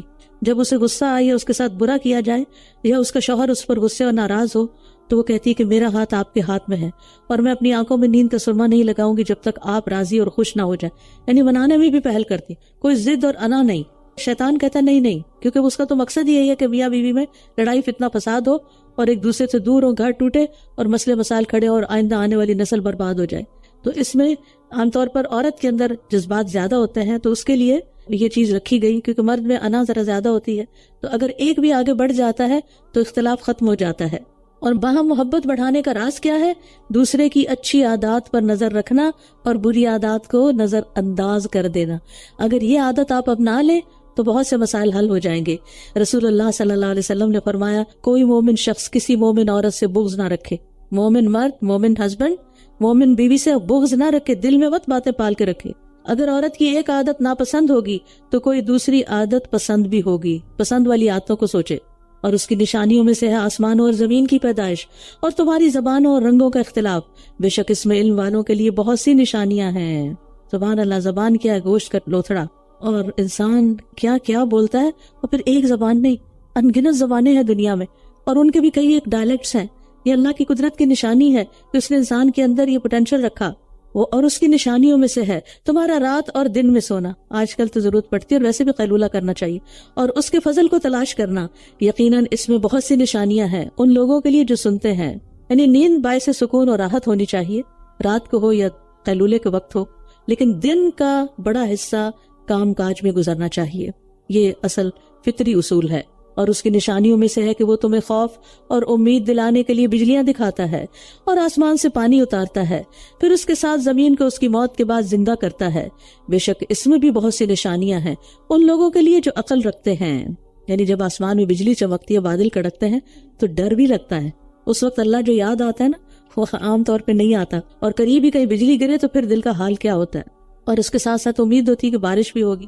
اور اس کی نشانیوں میں سے ہے کہ آسمان اور زمین اسی کے حکم سے قائم ہیں۔ پھر جب وہ تمہیں زمین سے ایک ہی بار پکارے گا تو یکا یک تم نکل آؤ گے، بس ایک آواز، یعنی قبروں سے نکل آؤ گے۔ اور اسی کے لیے ہے جو کوئی آسمانوں اور زمین میں ہے، سب اسی کے فرما بردار ہیں۔ تو ہمیں بھی کس کا فرما بردار ہونا چاہیے؟ اللہ رب العزت کا۔ اور وہی ہے جو تخلیق کی ابتدا کرتا ہے، پھر وہ اس کو دوبارہ پیدا کرے گا، اور یہ اس پر نہایت آسان ہے۔ اور آسمانوں اور زمین میں اسی کے لیے سب سے بلند مثال ہے، اور وہ بہت زبردست خوب حکمت والا ہے۔ یعنی تمام مثالوں سے اعلیٰ اور برتر مثال اللہ کی ہے، اور یہاں مثال سے مراد صفت اور شان ہے، یعنی سب سے بڑی شان اللہ کی ہے، سب سے اعلیٰ صفات اسی کے ہیں، اور اونچی سے اونچی شان اسی کی ہے۔ ضرب لکم مثلا من انفسکم، اس نے تمہارے لیے خود تمہارے نفسوں میں سے ہی ایک مثال بیان کی ہے کہ جو رزق ہم نے تمہیں دیا ہے، کیا تمہارے لونڈی غلاموں میں سے کوئی اس میں تمہارا شریک ہو سکتا ہے کہ تم سب اس میں برابر ہو جاؤ؟ تم ان سے اسی طرح ڈرتے ہو جیسا کہ تم آپس میں ایک دوسرے سے ڈرتے ہو۔ اسی طرح ہم آیات کو ان لوگوں کے لیے کھول کر بیان کرتے ہیں جو عقل رکھتے ہیں۔ یعنی انسان اپنے سے کمتر کا اپنے برابر ہونا پسند نہیں کرتا، تو خالق کیسے پسند کرے گا کہ اپنے مخلوق کو اپنے برابر کر لے؟ انسان اپنے غلاموں سے نہیں ڈرتا، تو اسی طرح خالق بھی نہیں۔ بلکہ جن لوگوں نے ظلم کیا وہ بغیر علم کے اپنی خواہشات کی پیروی کرنے لگے، پھر اسے کون ہدایت دے سکتا ہے جسے اللہ گمراہ کر دے؟ اور ایسے لوگوں کا کوئی مددگار نہیں۔ بس آپ یکسو ہو کر اپنا رخ اس دین کی طرف سیدھا رکھیے، اللہ کی اس فطرت پر جس پر اس نے سب لوگوں کو پیدا کیا۔ اللہ کی تخلیق میں کوئی تبدیلی جائز نہیں، یہی سیدھا دین ہے، لیکن اکثر لوگ علم نہیں رکھتے۔ یعنی اللہ کی توحید اور عبادت پر قائم رہیں اور جھوٹے مذاہب کی طرف دھیان ہی نہ کریں۔ اور فطرت کا اصل معنی ہوتا ہے خلقت، پیدائش، اور یہاں مراد ہے ملت اسلام، کیونکہ توحید انسان کی خلقت یعنی اس کی جبلت میں رکھ دی گئی ہے، اور یہ کہ ہر بچہ فطرت پر پیدا ہوتا ہے، مسلمان پیدا ہوتا ہے۔ پھر ماحول اس کو کچھ اور بنا دیتا ہے. اس کی طرف رجوع کرتے ہوئے اور اس سے ڈرتے رہو اور نماز قائم کرو اور مشرکوں میں سے نہ ہو جاؤ، ان لوگوں میں سے نہ ہو جنہوں نے اپنے دین کو فرقہ فرقہ کر دیا اور وہ خود بھی کئی گروہ ہو گئے. ہر گروہ اس پر جو اس کے پاس ہے خوش ہے، اور لوگوں کو جب کوئی تکلیف پہنچتی ہے تو وہ اپنے رب کی طرف رجوع کرتے ہوئے اسے پکارتے ہیں. پھر جب وہ انہیں اپنی طرف سے رحمت کا مزہ چکھاتا ہے تو یکایک ان میں سے ایک گروہ کے لوگ اپنے رب کے ساتھ شریک ٹھہرانے لگتے ہیں تاکہ وہ اس کی ناشکری کریں جو ہم نے انہیں عطا کیا. تو کچھ فائدے اٹھا لو، پس ان قریب تم جان لوگے کیا ہم نے ان پر کوئی ایسی دلیل نازل کی ہے جو انہیں اس کے بارے میں بول کر بتاتی ہے جسے وہ اللہ کے ساتھ شریک کر رہے ہیں. اور جب ہم لوگوں کو رحمت کا مزہ چکھاتے ہیں تو وہ اس پر خوش ہو جاتے ہیں، اور اگر اس وجہ سے انہیں کوئی تکلیف پہنچتی ہے جو ان کے ہاتھوں نے آگے بھیجا ہے تو یکایک وہ مایوس ہو جاتے ہیں. یعنی مصیبت پہنچنے پر مایوس ہونے کی بجائے نافرمانیاں چھوڑنی چاہیے. اولم یروا ان اللہ یبسط الرزق لمن یشاء ویقدر، کیا وہ دیکھتے نہیں کہ اللہ جس کے لیے چاہتا ہے رزق کشادہ کر دیتا ہے اور تنگ کر دیتا ہے. بے شک اس میں ان لوگوں کے لیے بڑی نشانیاں ہیں جو ایمان رکھتے ہیں. یعنی مال و دولت کی تقسیم میں اللہ کی حکمتیں اور مصلحتیں ہیں. وہ جس کو چاہے زیادہ دے اور جس کو چاہے کم دے. بعض اوقات دو لوگ ایک ہی جیسی ڈگری رکھتے ہیں، ایک کا ذریعہ آمدنی کچھ اور ہوتا ہے، دوسرا بیچارہ بیکار بیٹھا ہوتا ہے. دو لوگ اکٹھا بزنس شروع کرتے ہیں، ایک بہت آگے نکل جاتا ہے اور دوسرا نقصان پہ نقصان اٹھا رہا ہوتا ہے. یہ کیا ہو رہا ہے، کیوں ہو رہا ہے، اللہ ہی جانتا ہے، اسی کی حکمت ہے، کیونکہ رزق تو اس کے ہاتھ میں ہے. بس آپ قرابت دار کو اس کا حق دیجئے اور مسکین کو اور مسافر کو. یہ ان لوگوں کے لیے بہتر ہے جو اللہ کا چہرہ چاہتے ہیں، اللہ کا چہرہ دیکھنا چاہتے ہیں. پھر وہ رشتہ داروں کے ساتھ بھی اچھا سلوک کرے، مسکینوں کے ساتھ، مسافروں کے ساتھ، اور یہی لوگ فلاح پانے والے ہیں. یاد رکھیے ہمارے دین نے ہمیں بار بار رشتہ داروں کے ساتھ اچھا سلوک کرنے کا حکم دیا ہے، اور غریب رشتہ دار کے ساتھ احسان کرنا دوہرے اجر کا باعث ہے. اور رشتہ دار اچھا کرے یا نہ کرے پھر بھی ان کے ساتھ اچھا ہی کرنا چاہیے اور رشتوں کو کاٹنا نہیں چاہیے. رسول اللہ صلی اللہ علیہ وسلم نے فرمایا، اس قدر اپنا نسب جانو جس سے تم اپنے رشتے جوڑ سکو. یعنی رشتہ داروں کو پہلے تو جانو، علم حاصل کرو، اس لیے کہ رشتہ جوڑنے سے رشتہ داروں کی محبت بڑھتی ہے، مال و دولت میں اضافہ ہوتا ہے اور آدمی کی عمر بڑھا دی جاتی. کتنے فائدے ہیں رشتے جوڑنے، لیکن سب سے مشکل کام ہے اس لیے کہ رشتہ داروں کی طرف سے سب زیادہ تکلیفیں اور اعتراض اور کرٹیسزم اور بہت کچھ آتا ہے، تو انسان کہتا ہے ان سے دور رہو تو سکھ پاؤ. نہیں، اصل سکھ تو صبر کرنے میں ہے، برداشت کرنے میں ہے، اور تکلیفوں کے باوجود جوڑ کر رکھنے میں ہے. اور رشتہ دار اگر کچھ مانگے، کیونکہ یہ ڈر بھی ہوتا ہے نا کہ اگر ان سے تعلق کیا انہیں پتہ چل جائے گا ہمارے پاس کتنا ہے، پھر یہ روز مانگیں گے ہم سے، تو بہتر ہے چھپ کے رہو ان سے. جریر بن عبداللہ البجلی کہتے ہیں رسول اللہ صلی اللہ علیہ وسلم نے فرمایا، جو رشتہ دار کسی رشتہ دار کے پاس جا کر اس چیز کا سوال کرے جو اللہ نے اسے اس کی حاجت سے زیادہ دیا ہے، پھر وہ بخل کرے، بس اللہ اس کے لیے جہنم سے ایک سانپ نکالے گا جس کو اژدہا کہتے ہیں، اور وہ اژدہا اس کے گلے میں چمٹ جائے گا. پتہ ہے کہ رشتہ دار ضرورت مند ہے اور پھر نہیں دے رہے، پرواہ نہیں کر رہے. اور اس میں آپ دیکھیے کہ خاص طور پر ان رشتہ داروں کو دینا کہ جو بیچارے غربت کے مارے ہوئے ہیں اور پھر وہ اپنی غربت کی وجہ سے آپ کو وہ نہیں دے سکتے جو آپ چاہتے ہیں، تو بہرحال ان کا لحاظ رکھنا چاہیے. رسول اللہ صلی اللہ علیہ وسلم نے فرمایا، بے شک سب سے افضل صدقہ وہ ہے جو اپنے اس رشتہ دار پر کیا جائے جو پوشیدہ دشمنی رکھنے کی بنا پر تم سے اعراض کرے. یعنی دل میں کچھ میل رکھی ہوئی ہے، کوئی گرج رکھا ہوا ہے، پھر بھی وہ اس کی طرف دھیان دے. اور جو کچھ سود تم دیتے ہو کہ وہ لوگوں کے مالوں میں بڑھتا رہے، وہ اللہ کے ہاں نہیں بڑھتا.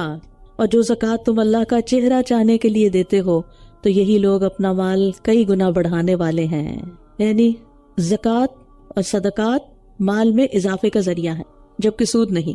یہاں اس آیت میں سود سے مراد وہ سود نہیں جو قرض پر ہوتا ہے، اس سے مراد وہ تحفہ اور ہدیہ ہے جو کوئی غریب آدمی کسی مالدار کو یا رعایا کا کوئی فرد بادشاہ یا حکمران کو یا خادم اپنے مخدوم کو اس لیے سے دیتا ہے کہ اس کے بدلے مجھے زیادہ ملے گا.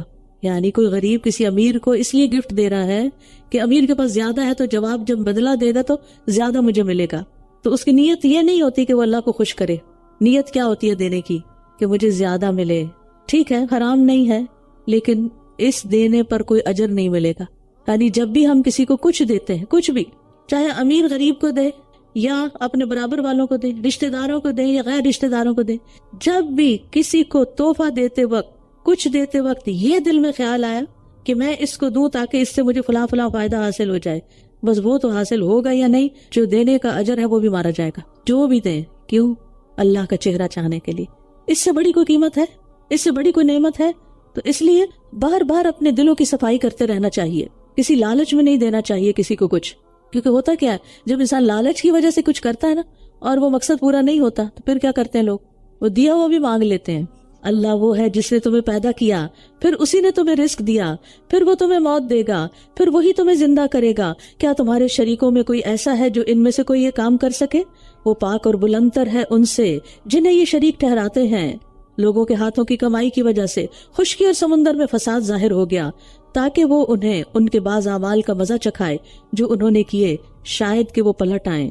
خشکی سے مراد انسانی آبادیاں یعنی جو زمین کے خشک حصوں پر ہیں، اور تری سے مراد سمندری راستے، ساحلی آبادیاں، اور فساد سے مراد ہر وہ بگاڑ ہے جس سے معاشرے کا، آبادیوں کا امن اور سکون تہ و بالا ہو جاتا ہے، ان کی زندگی حرام ہو جاتی ہے۔ تو یہاں دنیا میں مصائب آنے کی وجہ بتائی جا رہی ہے کہ یہ لوگوں کے اپنے ہاتھوں کی کمائی ہے۔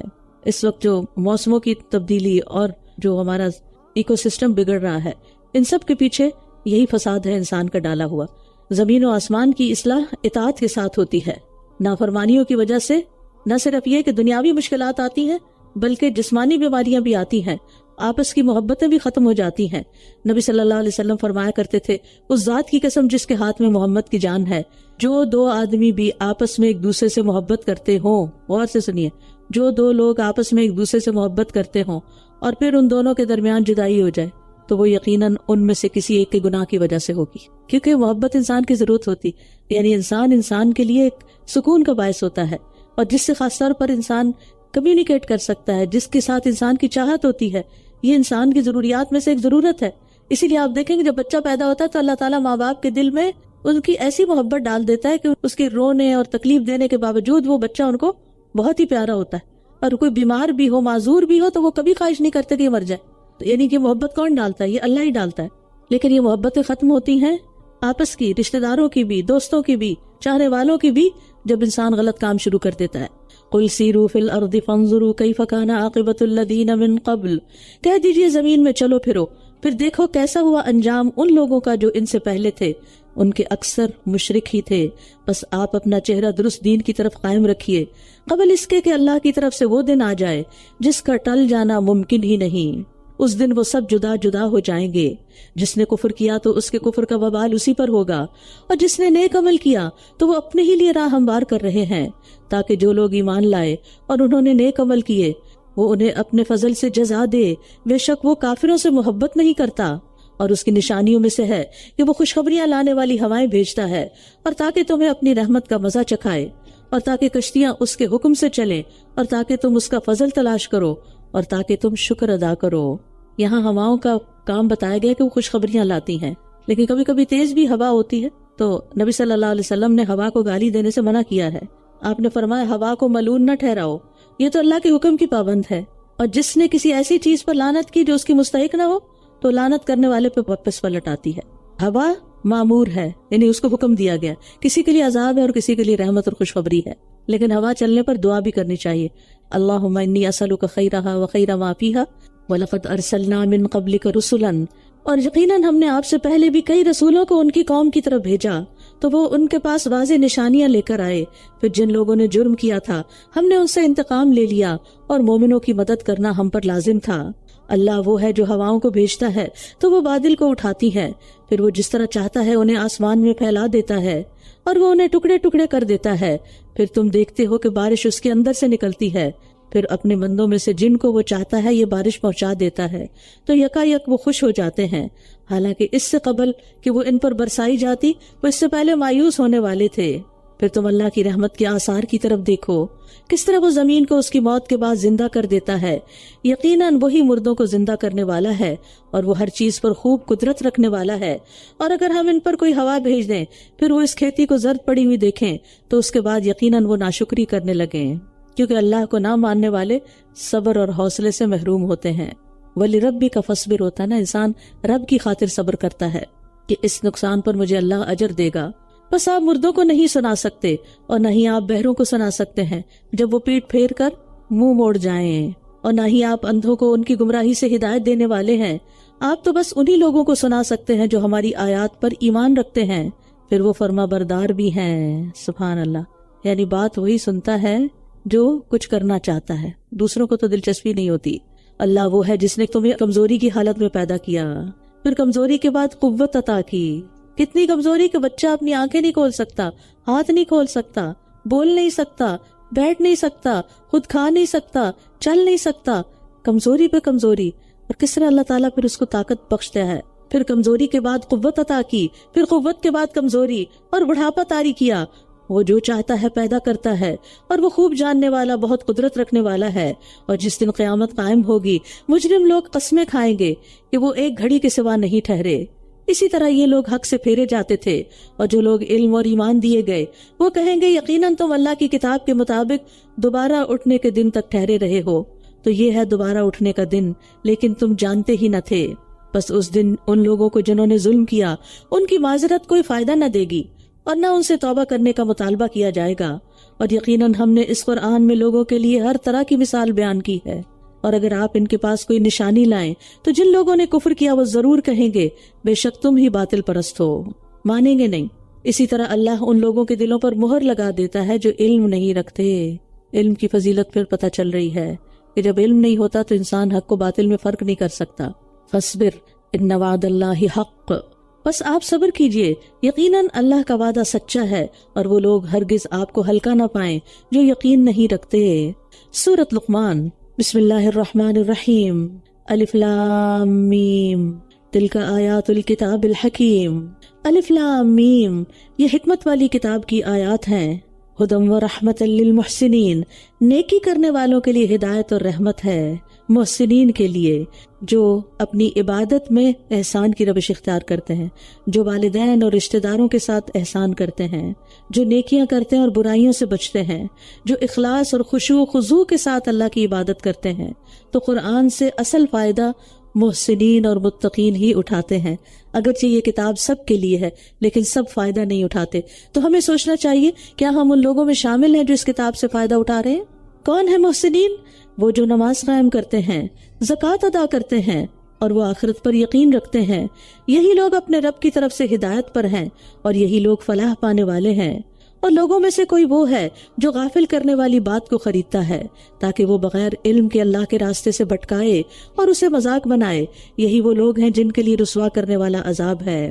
تو ایک وہ لوگ تھے جو قرآن سے فائدہ اٹھا رہے تھے، اور دوسرے وہ لوگ ہیں جو قرآن کی بجائے ایسی چیزوں سے لطف اندوز ہوتے ہیں جن سے اللہ نے منع کیا، جیسے ساز، راگ، موسیقی اور گانے وغیرہ، کیونکہ یہ چیزیں اللہ سے غافل کرنے والی ہیں، اس لیے ان کو لہو الحدیث کہا گیا۔ یعنی لہو الحدیث سے مراد وہ چیز جو انسان کو اپنے اندر ایسے مشغول کر لے کہ اس کو اپنا دین، اپنا ایمان، نماز، روزہ وغیرہ بھلا دے۔ تو لہو اللعب انسان کو قرآن کی آیات سننے سے بھی بہرا کر دیتے ہیں، پھر قرآن میں دلچسپی نہیں رہتی۔ آپ دیکھیں کہ آج کل کے بچے دن رات اپنے کانوں سے کیا لگائے ہوئے ہوتے ہیں، ہر وقت کیا سنتے رہتے ہیں۔ چھوٹے ہوتے ہیں تو کارٹون دیکھتے رہتے ہیں، ہر وقت ان میں میوزک سنتے رہتے ہیں، اوٹ پٹانگ چیزیں دیکھتے رہتے ہیں۔ ذرا بڑے ہوتے ہیں تو اور طرح کا میوزک سننا شروع کر دیتے ہیں۔ وہ ان کے دلوں پہ اتنا چھا جاتا ہے اور دلوں کو ایسا زنگ آلود کر دیتا ہے کہ جب آپ ان کو چھوٹی سی بھی نصیحت کرتے ہیں تو وہ بڑک اٹھتے ہیں، غصہ کرنے لگتے ہیں، یعنی کہ آپ نے ہمیں کہا کیوں، یا پھر کہتے ہیں کہ بس یہ بات نہ کریں آپ ہم سے، آپ ہمیں نماز کا نہ کہیں۔ تو بنیادی وجہ کیا ہے کہ دل زنگ آلود ہوا ہوا ہے، دل غافل ہے۔ یعنی لہو الحدیث سے منع کیوں کیا گیا؟ کیونکہ یہ انسان کو غافل کر دیتی ہیں اور ان سے کوئی سبق اور عبرت حاصل نہیں ہوتی، اور نفس کی لذت صرف حاصل ہوتی ہے اور انسان کے اندر حیوانی جذبات پیدا ہو جاتے ہیں، اور یوں انسان اعلیٰ درجات سے نچلے درجات کی طرف چلا جاتا ہے۔ تو اس کا نقصان کیا ہوتا ہے سب سے بڑا؟ یعنی ایسے شخص جو لہو الحدیث میں مشغول ہو، وَإِذَا تُتْلَى عَلَيْهِ آيَاتُنَا وَلَّى مُسْتَكْبِرًا كَأَن لَّمْ يَسْمَعْهَا، اور جب اس کے سامنے ہماری آیات پڑھی جاتی ہیں تو وہ تکبر کرتے ہوئے منہ موڑ لیتا ہے۔ ہو سکتا ہے کوئی نہ کوئی شکل سامنے آ گئی ہو کہ جس کو آپ نے قرآن پڑھ کر سنایا ہو یا قرآن کی طرف آنے کی دعوت دی ہو، تو وہ منہ موڑ لیتا ہے تکبر سے، گویا اس نے ان کو سنا ہی نہیں۔ كَأَن لَّمْ يَسْمَعْهَا، گویا اس کے دونوں کانوں میں کوئی بوجھ ہے، وہ تو ہے نا، ہر وقت ڈالے رکھتے ہیں بوجھ۔ بس اسے دردناک عذاب کی خوشخبری دے دیجئے، بے شک جو لوگ ایمان لائے اور انہوں نے نیک عمل کیے ان کے لیے راحتوں والے باغ ہیں، وہ ان میں ہمیشہ رہنے والے ہیں۔ یہ اللہ کا سچا وعدہ ہے اور وہ بہت زبردست ہے، خوب حکمت والا۔ اس نے آسمانوں کو بغیر ستونوں کے بنایا جنہیں تم دیکھتے ہو، اور اس نے زمین میں پہاڑ ڈال دیے تاکہ وہ تمہیں لے کر ڈھلک نہ جائے، اور اس نے اس میں ہر قسم کے جاندار پھیلا دیے، اور ہم نے آسمان سے پانی اتارا، پھر ہم نے اس میں ہر قسم کی عمدہ چیزیں اگائیں۔ اس سے پتہ چلتا ہے کہ آسمانوں میں ایسے ستون ہیں جنہیں انسان نہیں دیکھ سکتے، انویزیبل ہیں۔ یہ تو ہے اللہ کی تخلیق، پھر دکھاؤ مجھے کیا پیدا کیا ان ہستیوں نے جو اس کے سوا ہیں، بلکہ یہ ظالم کھلی گمراہی میں ہیں۔ وَلَقَدْ آتَيْنَا لُقْمَانَ الْحِكْمَةَ أَنِ اشْكُرْ لِلَّهِ، اور یقیناً ہم نے لقمان کو حکمت عطا کی کہ تم اللہ کا شکر ادا کرو، اور جو شکر ادا کرتا ہے تو بے شک وہ اپنے ہی لیے شکر کرتا ہے، اور جو ناشکری کرے تو بے شک اللہ بہت بے نیاز خوب تعریف والا ہے۔ لقمان کی شخصیت عرب میں ایک حکیم اور دانا کی حیثیت سے بہت مشہور تھی، اور بعض پڑھے لکھے عربوں کے پاس صحیفہ لقمان نام سے ان کے حکیمانہ اقوال کا مجموعہ بھی تھا۔ تو اس میں جو خاص خاص باتیں ملتی ہیں، اور قرآن مجید نے جن کا یہاں ذکر کیا ہے، کیونکہ یہ لوگ جو اہل عرب تھے لقمان حکیم کو بہت مانتے تھے، تو اللہ تعالیٰ فرماتے کہ دیکھو لقمان حکیم کی تعلیمات کیا تھی، اسی کے ریفرنس سے ان کو مان لو۔ اور اس میں سب سے پہلی بات کیا، یعنی حکمت کا تقاضا کیا کہ انسان اپنے رب کا شکر ادا کرے۔ اب دیکھیے قرآن بھی سب سے پہلے کس سے شروع ہوتا ہے؟ الحمدللہ، سب سے پہلا سبق شکر کا، اللہ کی تعریف کا۔ اور یہ شکر صرف زبانی جمع خرچ نہ ہو کہ صرف زبان سے کہہ دے، بلکہ عمل بھی اس کے مطابق ہو۔ اور جب لقمان اپنے بیٹے کو نصیحت کرتے ہوئے کہہ رہا تھا، اے میرے بیٹے تم اللہ کے ساتھ کسی کو شریک نہ ٹھہرانا، بے شک شرک بہت بڑا ظلم ہے، تو لقمان علیہ السلام نے سب سے پہلے اپنے بیٹے کو شرک سے منع کیا۔ اور ہم نے انسان کو اپنے والدین کے ساتھ احسان کی تاکید کی ہے۔ اس کی ماں نے کمزوری پر کمزوری سہتے ہوئے اسے اٹھائے رکھا، اور اس کا دودھ چھڑانا 2 سال میں ہوا کہ میرا شکر ادا کرو اور اپنے والدین کا، میری ہی طرف لوٹ کر آنا ہے۔ یعنی ایمان کی نعمت پر اللہ کا شکر، اور تربیت کی نعمت پر والدین کا شکر کہ انہوں نے پالا پوسا بڑا کیا۔ سفیان ابن عیینہ کہتے ہیں جو 5 نمازیں ادا کرتا ہے تو گویا اس نے اللہ تعالیٰ کا شکر ادا کیا، اور جو ہر نماز کے بعد والدین کے حق میں دعا کرتا ہے تو اس نے ان دونوں کا بھی شکر ادا کر دیا۔ تو یہ عبادت ہی ہے، یہ نماز ہی ہے جو ہم سے اللہ اور بندوں کے حقوق ادا کرواتی ہے۔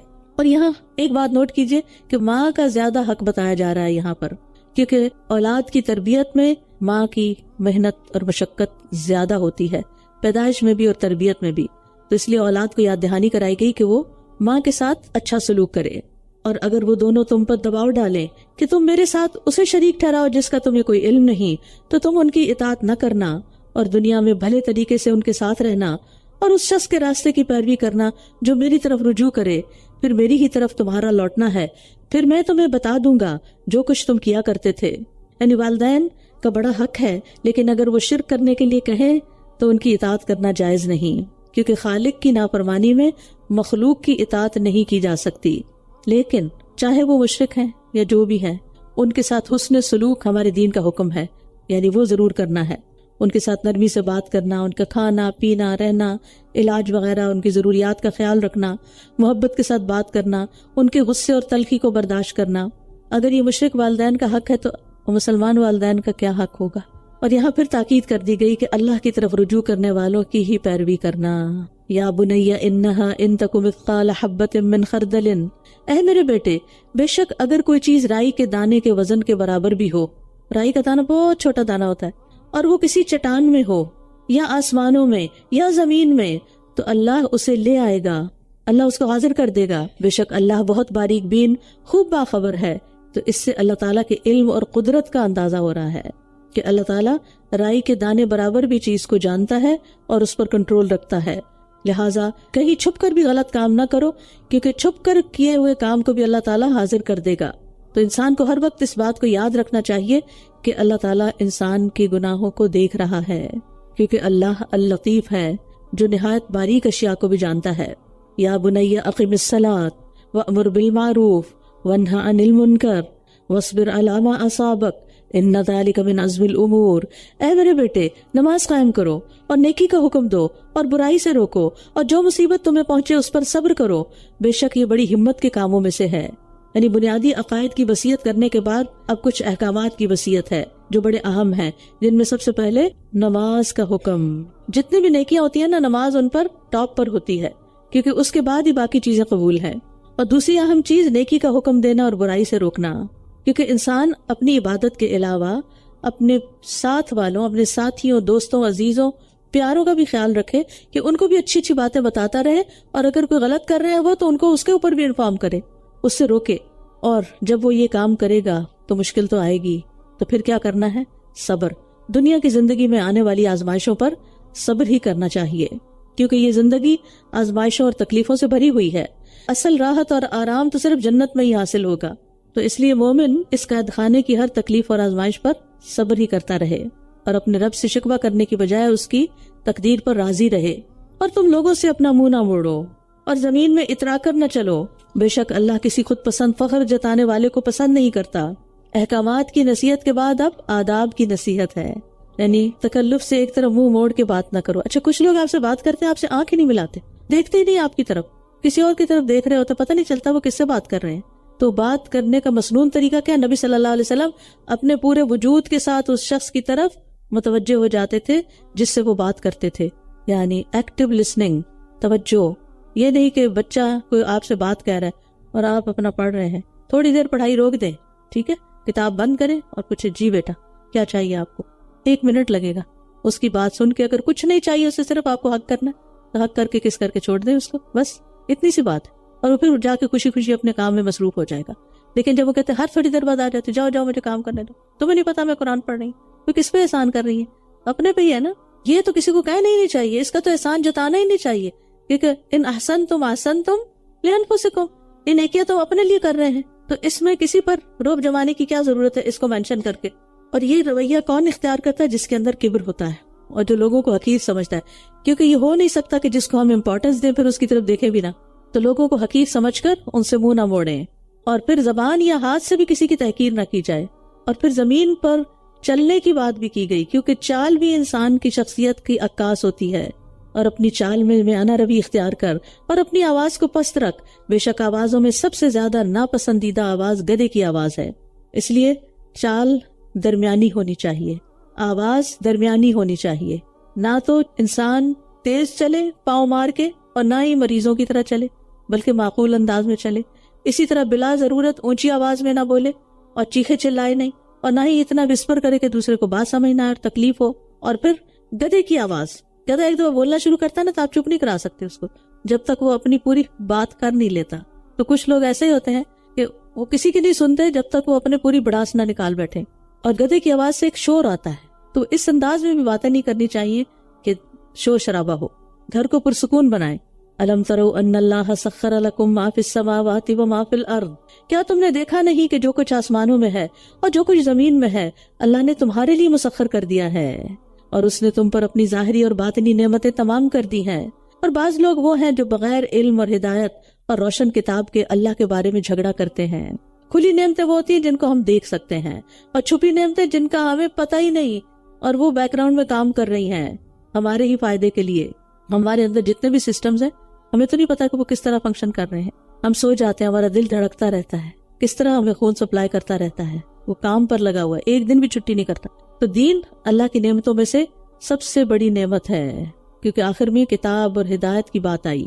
اور جب ان سے کہا جاتا ہے کہ جو اللہ نے نازل کیا ہے اس کی پیروی کرو، تو وہ کہتے ہیں بلکہ ہم تو اس کی پیروی کریں گے جس پر ہم نے اپنے آباء و اجداد کو پایا. کیا اگرچہ شیطان انہیں بھڑکتی ہوئی آگ کے عذاب کی طرف بلاتا ہو پھر بھی؟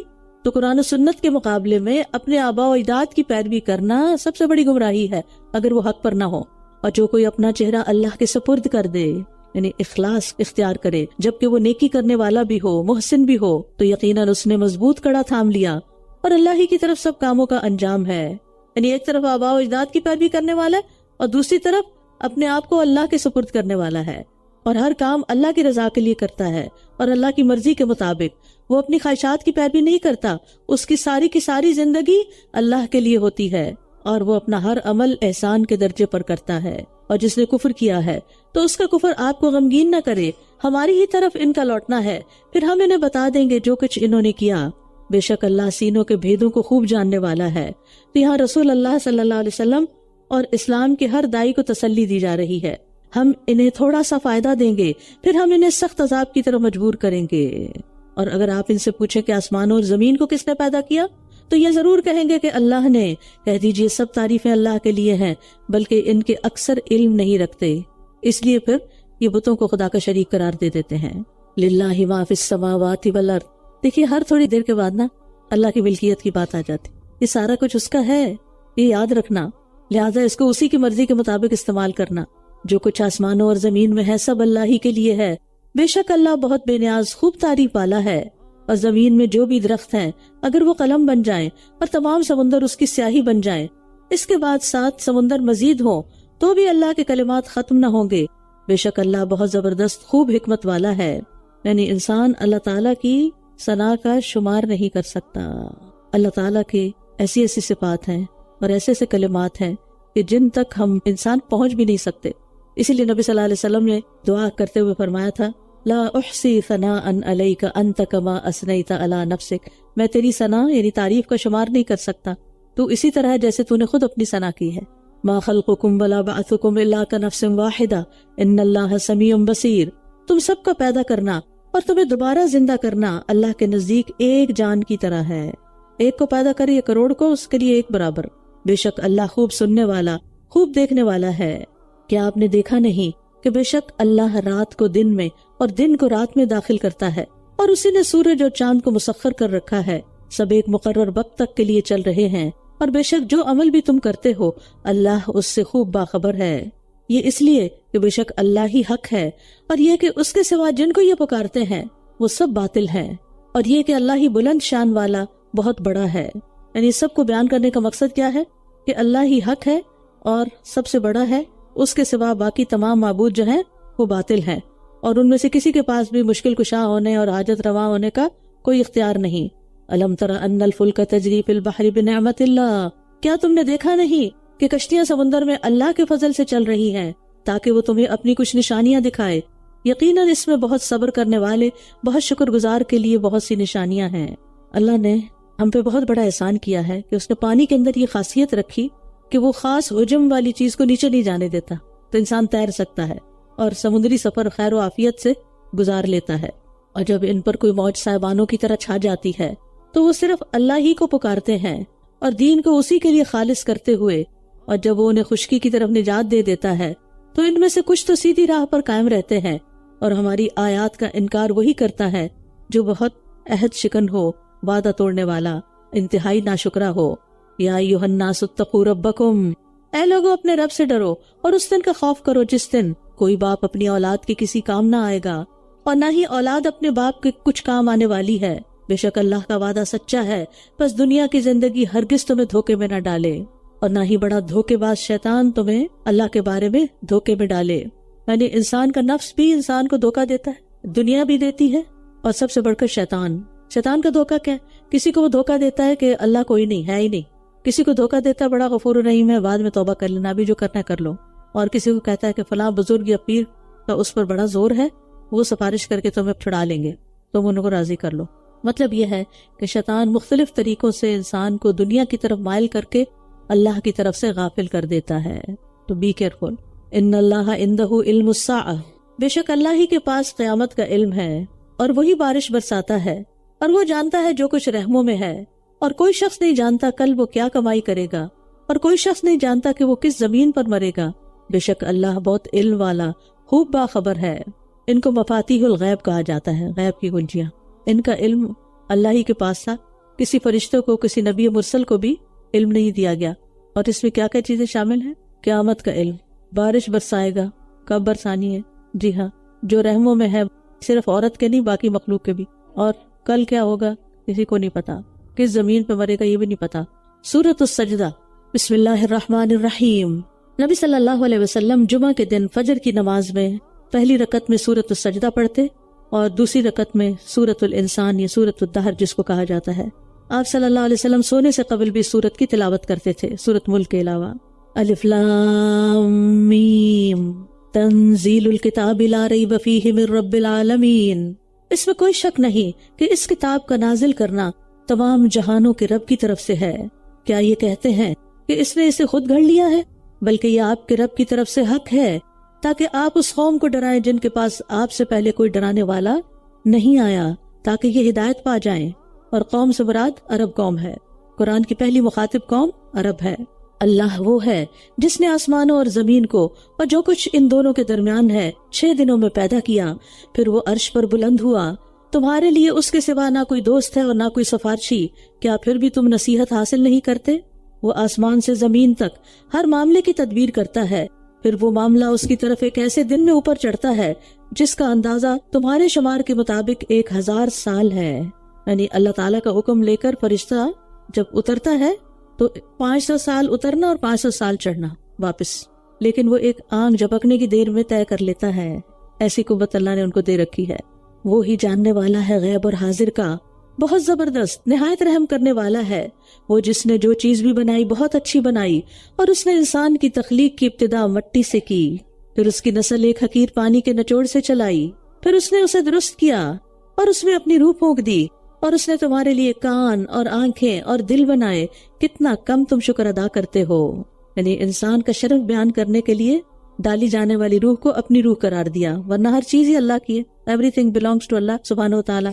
اور یہ کہتے ہیں کیا جب ہم زمین میں گم ہو جائیں گے تو کیا پھر ہم نئے سرے سے پیدا ہوں گے؟ بلکہ یہ اپنے رب کی ملاقات کے انکاری ہیں. آپ کہہ دیجئے موت کا وہ فرشتہ جو تم پر مقرر کیا گیا ہے تمہیں فوت کرے گا، پھر اپنے رب کی طرف ہی تم لوٹائے جاؤ گے. اور کاش آپ دیکھیں جب مجرم اپنے رب کے پاس اپنے سروں کو جھکائے ہوئے ہوں گے، کہیں گے اے ہمارے رب، ہم نے دیکھ لیا اور ہم نے سن لیا، بس ہمیں واپس لوٹا دے، ہم نیک عمل کریں گے، بے شک ہم یقین کرنے والے ہیں. اب ہمیں یقین آ گیا، ایک دفعہ واپس بھیجیں اور ہم اچھے کام کریں گے. لیکن اب واپسی کا کوئی سفر نہیں، اب تو انجام ہی دیکھنا ہے، کیونکہ دنیا میں کھول کے بتا دیا گیا تھا.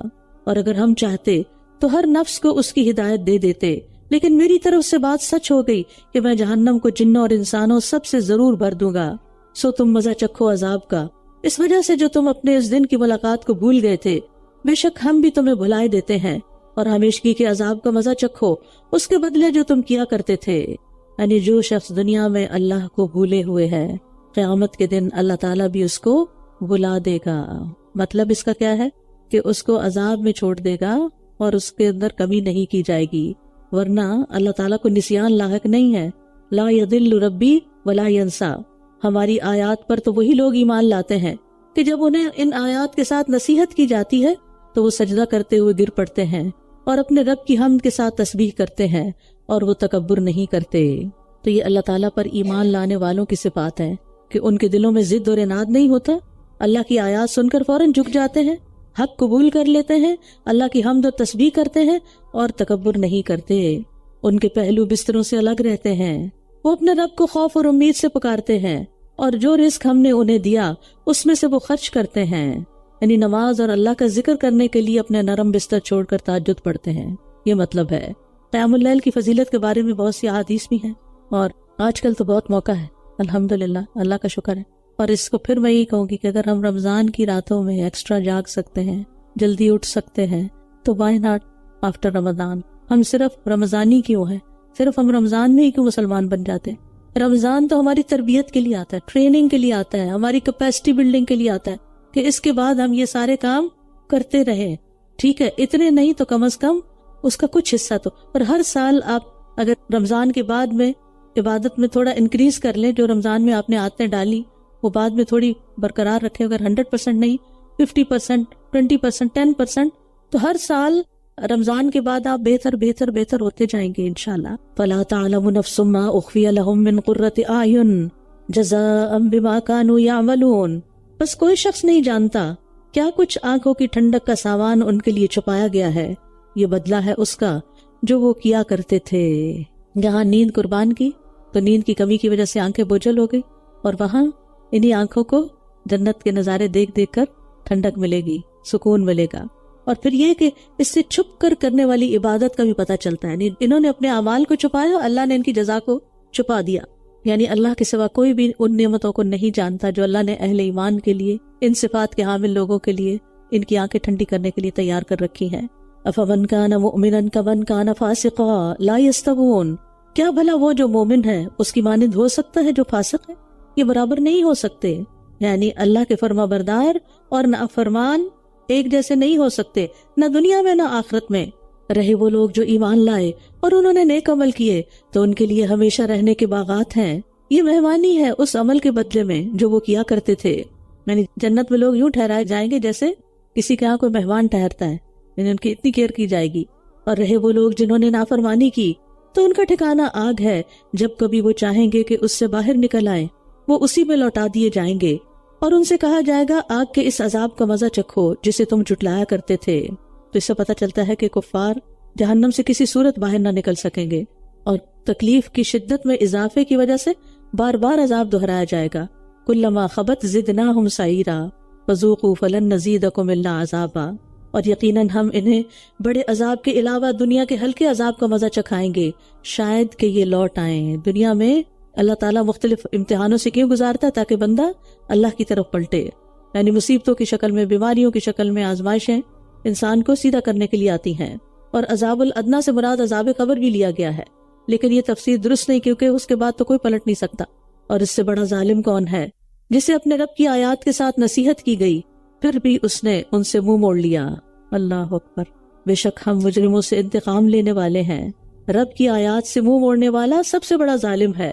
یعنی مختلف آیات کے ذریعے انسان کو جو نصیحت کی گئی ہے اور کائنات کی نشانیوں کے ذریعے جو نصیحت کی گئی ہے، انسان کے نفس کے اندر موجود نشانیوں کے ذریعے جو نصیحت کی گئی ہے، تاریخی واقعات کے ذریعے جو نصیحت کی گئی ہے، ان ساری نصیحتوں کو قبول کرنا چاہیے، اسے سبق سیکھنا چاہیے، ورنہ انسان اللہ کے ہاں مجرم قرار پائے گا اگر وہ اپنے عمل کو درست نہیں کرتا اللہ کی بات سمجھ کر.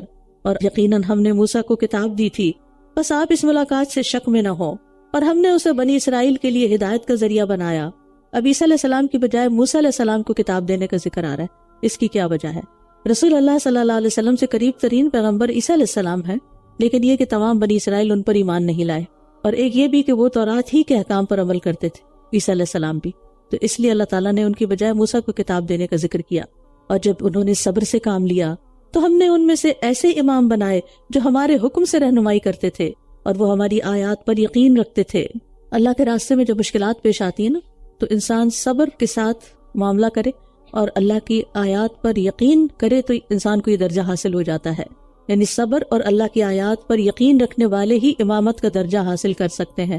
یہ اصل سبق اس میں. بے شک آپ کا رب ہی ان کے درمیان قیامت کے دن اس بارے میں فیصلہ کرے گا جس میں یہ اختلاف کیا کرتے تھے. کیا بھلا اس بات نے ان کی رہنمائی نہیں کی کہ ہم نے ان سے پہلے کتنی ہی امتیں ہلاک کر دی جن کے گھروں میں یہ چلتے پھرتے ہیں؟ بے شک اس میں بڑی نشانیاں ہیں. کیا پھر بھی یہ سنتے نہیں؟ کیا انہوں نے دیکھا نہیں کہ ہم پانی کو بنجر زمین کی طرف ہانک لے جاتے ہیں، پھر ہم اس کے ذریعے سے کھیتی نکالتے ہیں جس میں سے ان کے مویشی کھاتے ہیں اور یہ خود بھی. کیا بھلا یہ دیکھتے نہیں؟ وَيَقُولُونَ مَتَىٰ هَٰذَا الْفَتْحُ إِن كُنتُمْ صَادِقِينَ. اور یہ کہتے ہیں کہ یہ فیصلہ کب ہوگا اگر تم سچے ہو. آپ کہہ دیجئے جن لوگوں نے کفر کیا، فیصلے کے دن ان کا ایمان لانا کچھ فائدہ نہ دے گا اور نہ ہی یہ مہلت دیے جائیں گے. بس آپ ان سے اعراض کیجئے اور انتظار کیجئے، بے شک یہ بھی انتظار کرنے والے ہیں. ایک دن فیصلہ ہو ہی جائے گا. سورۃ الاحزاب. بسم اللہ الرحمن الرحیم. یا ایہا النبی اتق اللہ ولا تطع الکافرین والمنافقین ان اللہ کان علیما حکیما. اے نبی، اللہ سے ڈریے اور آپ کافروں اور منافقوں کی بات نہ مانیے، بے شک اللہ بہت علم والا، خوب حکمت والا ہے. یہاں سورت کا آغاز یا ایھا النبی سے ہوتا ہے. آپ کا نام نہیں لیا گیا، یا محمد نہیں کہا گیا، بلکہ آپ کی تکریم و تشریف مقصود ہے. دیگر پیغمبروں کو قرآن مجید میں یا آدم یا نوح یا ابراہیم یا عیسیٰ کہہ کے پکارا گیا ہے، لیکن نبی صلی اللہ علیہ وسلم کو کبھی نام سے نہیں پکارا گیا، بلکہ یا ایھا النبی اور یا ایھا الرسول. اسی لیے ہمارے کلچر میں کیا چیز ہے کہ جس کی ہم عزت، ادب اور احترام کرتے ہیں اس کو نام لے کے نہیں پکارتے. تو یہ سورت جو ہے جس کا نام الاحزاب ہے، یہ 5 ہجری کے آخر میں غزوہ احزاب کے زمانے میں نازل ہوئی، اور یہ مسلمانوں پر انتہائی مشکل وقت تھا. تمام عرب سے 10,000 کا لشکر مدینہ پر حملہ آور ہوا، اور ان کی مدد مدینہ کے یہود اور منافقین بھی کر رہے تھے. اسی زمانے میں جاہلیت کی بعض رسومات کو توڑنے کا حکم بھی ہوا.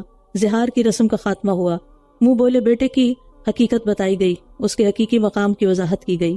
تو اس لیے سورت کے شروع میں ہی، یعنی وہ ایسی رسمیں تھی جن کو توڑنا بڑا مشکل کام تھا، اس لیے اللہ سبحانہ وتعالیٰ نے ابتداء میں کہا کہ ان چیزوں کو ختم کرنے کے لیے کسی انسان سے ڈرنے کی ضرورت نہیں ہے، بس اللہ کا ڈر ہی کافی ہے. اور اس کی پیروی کیجیے جو آپ کی جانب آپ کے رب کی طرف سے وحی کی جاتی ہے. جو عمل بھی تم کرتے ہو یقیناً اللہ اس کی خوب خبر رکھنے والا ہے. اگرچہ نبی صلی اللہ علیہ وسلم کو براہ راست خطاب کیا جا رہا ہے، لیکن ہمارے لیے کیا حکم ہے کہ لوگوں کے ڈر سے ہم اللہ کی بات کا انکار کر دیا کریں یا اللہ کا حکم ماننا چھوڑ دیں کہ لوگ کیا کہیں گے. تو ایسے میں حل کیا ہے؟ اسی کی پیروی کرنی ہے جو اللہ کا حکم ہے، اسی کی نیت اور اسی کا ارادہ کر لیں. اور یہ کب ہو سکتا ہے؟ جب انسان کے اندر توکل علی اللہ ہو. وتوکل علی اللہ، اور آپ اللہ پر توکل کیجئے، اس پر اعتماد کریں، وہ ضائع نہیں ہونے دے گا آپ کو. وکفی باللہ وکیلا، اور اللہ ہی کارساز کافی ہے. یعنی احکامات کے عمل کے نتیجے میں جو بھی کہا جائے اس کی پرواہ نہیں کرنی.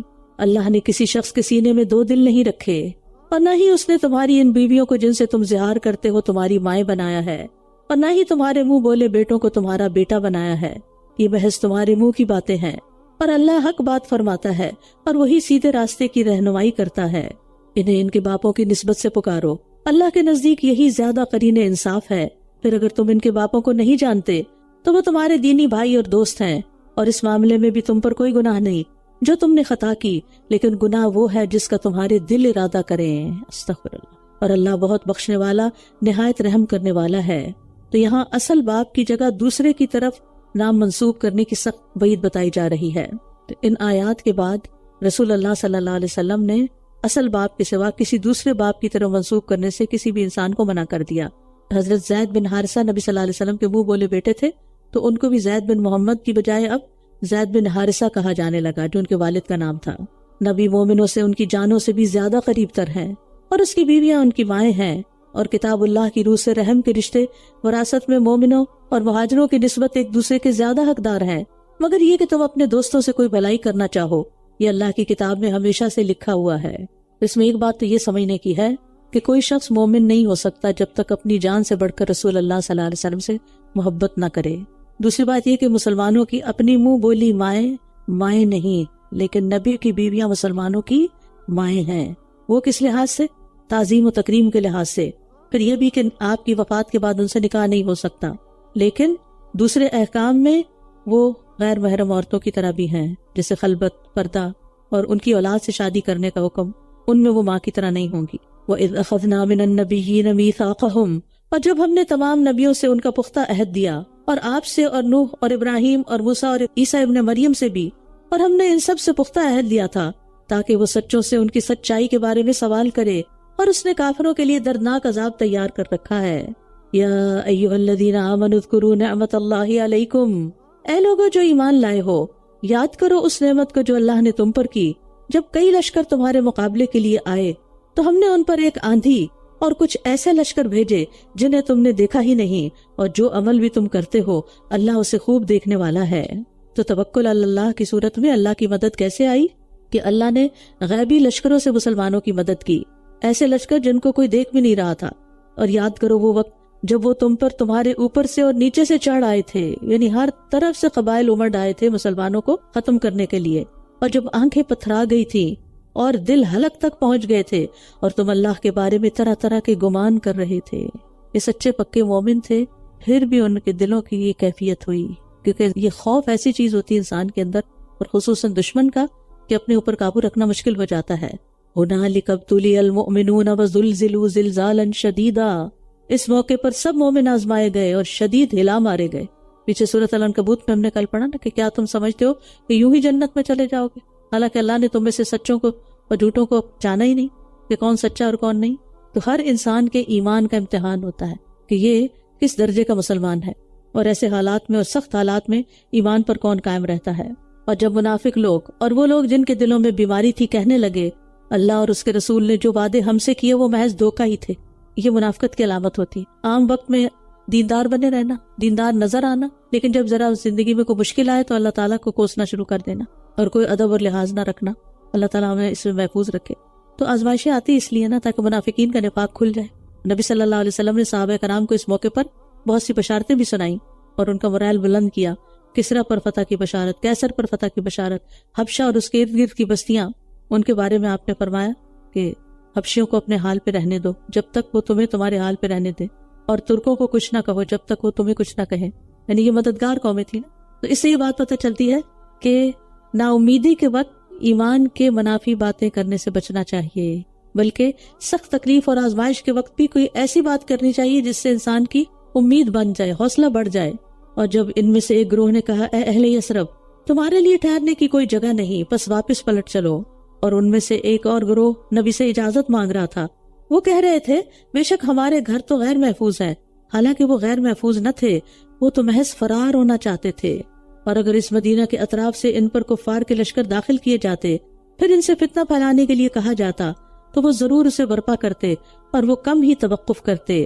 یعنی اگر کفار شہر میں داخل ہو کر منافقین کو دعوت دیتے کہ آؤ ہم مسلمانوں کو ختم کر دیں ان کے ساتھ جنگ کر کے، تو وہ ان کے ساتھ مل جاتے، اور یقیناً اس سے پہلے وہ اللہ سے عہد کر چکے تھے کہ وہ پیٹھ نہیں پھیریں گے، اور اللہ کے عہد کے بارے میں ضرور سوال کیا جائے گا۔ یعنی غزوہ احد میں پیچھے رہ جانے کے بعد نبی صلی اللہ علیہ وسلم سے آئندہ پیٹھ نہ پھیرنے کا وعدہ کیا تھا، لیکن انہوں نے پھر وعدہ خلافی کی۔ کہہ دیجئے خواہ تم موت سے بھاگو یا قتل سے، یہ بھاگنا تمہیں ہرگز نفع نہ دے گا، اور تب تم بہت تھوڑا فائدہ دیے جاؤ گے۔ یعنی دنیا میں رہنے کا کوئی بڑا فائدہ نہیں، تھوڑے دن بعد تو پھر بھی جانا ہی ہے۔ کہہ دیجئے اگر وہ تمہارے ساتھ برائی کا ارادہ کرے یا تمہارے ساتھ رحمت کا ارادہ کرے تو کون ہے جو تمہیں اللہ سے بچا سکتا ہے؟ اور وہ اپنے لیے اللہ کے سوا کوئی دوست اور مددگار نہ پائیں گے۔ قد یعلم اللہ المعوقین منکم، بے شک اللہ تم میں سے رکاوٹیں ڈالنے والوں کو بھی جانتا ہے، اور اپنے بھائیوں سے یہ کہنے والوں کو بھی کہ ہماری طرف آ جاؤ، اور یہ لوگ کم ہی لڑائی میں آتے ہیں۔ یعنی رکاوٹیں ڈالنے سے مراد وہ لوگ ہیں کہ جو خود بھی نہیں نکلتے اور دوسروں کو بھی روکتے ہیں کہ تم بھی مت جاؤ۔ اچھا سوال یہ پیدا ہوتا ہے کہ منافقین کبھی آ جاتے تھے اور کبھی نہیں آتے تھے، تو صرف نام لکھوانے آتے تھے کہ کوئی ہمارے بارے میں برا گمان نہ کرے، لیکن قربانی نہیں دینا چاہتے تھے۔ اشحۃ علیکم، تم پر بہت بخیل ہیں۔ پھر جب خوف کا موقع آتا ہے تو آپ انہیں دیکھتے ہیں کہ یہ آپ کی طرف ایسے دیکھ رہے ہیں کہ ان کی آنکھیں اس شخص کی طرح گھوم رہی ہوتی ہیں جس پر موت کی غشی طاری ہو۔ پھر جب خوف چلا جاتا ہے تو وہ آپ پر تیز زبانوں کے ساتھ بڑی بڑی باتیں بناتے ہیں، مال غنیمت پر بہت حریص ہیں۔ یہی وہ لوگ ہیں جو ایمان نہیں لائے، تو اللہ نے ان کے اعمال ضائع کر دیے، اور یہ اللہ پر بہت آسان ہے۔ جس سے پتہ یہ چلتا ہے کہ اپنا حصہ لینے کے پیچھے پڑ جاتے تھے اور شور مچاتے تھے کہ ہم نے بھی جنگی خدمات انجام دی ہیں۔ اس سے پتہ چلتا ہے کہ منافق کے دو عیب بڑے نمایاں ہوتے ہیں، امن کے زمانے میں بد زبانی، بدخلقی، اور لڑائی کے زمانے میں بزدلی، بہادری کا نہ ہونا۔ یہ سمجھتے ہیں کہ لشکر واپس نہیں گئے، اور اگر وہ لشکر آ جائیں تو یہ چاہیں گے کہ کاش بدوؤں کے ساتھ باہر رہنے والے ہوتے، وہاں سے تمہاری خبروں کے بارے میں پوچھ لیا کرتے، اور اگر تم میں موجود ہوتے تو بھی بہت کم ہی یہ لڑتے۔ یہ منافقین کی بزدلی کا عالم ہے، یعنی جہاں بھی ہو ان کے دل مردہ ہیں، اندر سے کھوکھلے ہیں، بہادری نام کی چیز نہیں ان کے اندر، کیونکہ دنیا سے محبت ہے نا، مرنے کا ڈر ہے۔ لقد کان لکم فی رسول اللہ اسوۃ حسنہ، یقیناً تمہارے لیے اللہ کے رسول میں ایک اچھا نمونہ ہے، ہر اس شخص کے لیے جو اللہ کی ملاقات کی اور آخری دن کی امید رکھتا ہو اور اللہ کو کثرت سے یاد کرتا ہو۔ لڑائی سے پیچھے رہنے والوں کو عتاب کیا جا رہا ہے، ڈانٹ پلائی جا رہی ہے کہ تمہارا فرض تھا کہ جس طرح اللہ کے رسول اس موقع پر جان لڑا رہے تھے اور تمام تکلیفوں کا مقابلہ کر رہے تھے تو تم بھی جان لڑاتے، تم بھی ویسا ہی کرتے، کیونکہ وہ تمہارے لیے ایک نمونہ ہے۔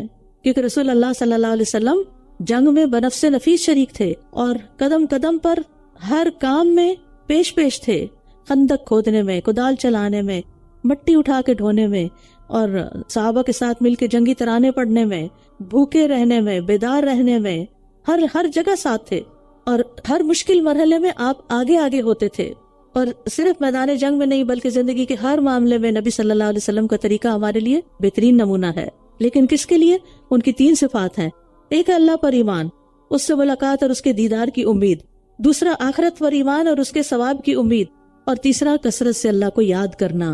اچھا اس میں اللہ کو یاد کرنے والے کے لیے بڑا اچھا نمونہ ہے، کیسے؟ کیونکہ نبی صلی اللہ علیہ وسلم ہر وقت اللہ کا ذکر کیا کرتے تھے، تو جو اللہ کا ذکر ہر وقت کرتا ہے اس کا مطلب ہے کہ وہ سنت پر ہے۔ اور جب مومنوں نے لشکروں کو دیکھا تو کہنے لگے یہ وہی ہے جس کا اللہ اور اس کے رسول نے ہم سے وعدہ کیا تھا، اور اللہ اور اس کے رسول نے سچ فرمایا، اور اس بات نے انہیں ایمان اور فرما برداری میں اور زیادہ کر دیا۔ مومنوں میں سے کچھ وہ لوگ ہیں جنہوں نے وہ عہد سچا کر دیا جو انہوں نے اللہ سے کیا تھا، تو کوئی ان میں سے وہ ہے جو اپنی نظر پوری کر چکا، اور کوئی ان میں سے وہ ہے جو موقع کا منتظر ہے، اور انہوں نے قطعاً کوئی تبدیلی نہیں کی تاکہ اللہ سچوں کو ان کی سچائی کا بدلہ دے، اور اگر وہ چاہے تو منافقوں کو عذاب دے یا ان کی توبہ قبول کر لے، بے شک اللہ بہت بخشنے والا نہایت رحم کرنے والا ہے۔ وَرَدَّ اللَّهُ الَّذِينَ كَفَرُوا بِغَيْظِهِمْ لَمْ يَنَالُوا خَيْرًا وَكَفَى اللَّهُ الْمُؤْمِنِينَ الْقِتَالَ وَكَانَ اللَّهُ قَوِيًّا عَزِيزًا، اور اللہ نے ان لوگوں کو جنہوں نے کفر کیا ان کے غصے سمیت پھیر دیا، انہوں نے کوئی بھلائی نہیں پائی، اور اللہ اس جنگ میں خود ہی مومنوں کو کافی ہو گیا، اور اللہ بہت قوت والا، بہت زبردست ہے۔ غزوہ احزاب میں کفار کو کوئی کامیابی حاصل نہ ہوئی، حالانکہ انہوں نے اپنی آخری کوشش کر لی تھی، سب کو جمع کر کے پورے عرب سے قبائل اکٹھے کر کے 10,000 کا لشکر لا کے مسلمانوں کو ختم کرنے کی۔ لیکن کیا ہوا کہ مسلمانوں نے ان کے آنے سے پہلے مدینہ کو پروٹیکٹ کرنے کے لیے خندق کھود لی، تو جس کی وجہ سے وہ انٹر نہیں ہو سکے، اور کئی دن کا محاصرہ رہا، لیکن اللہ تعالیٰ نے الٹیمیٹلی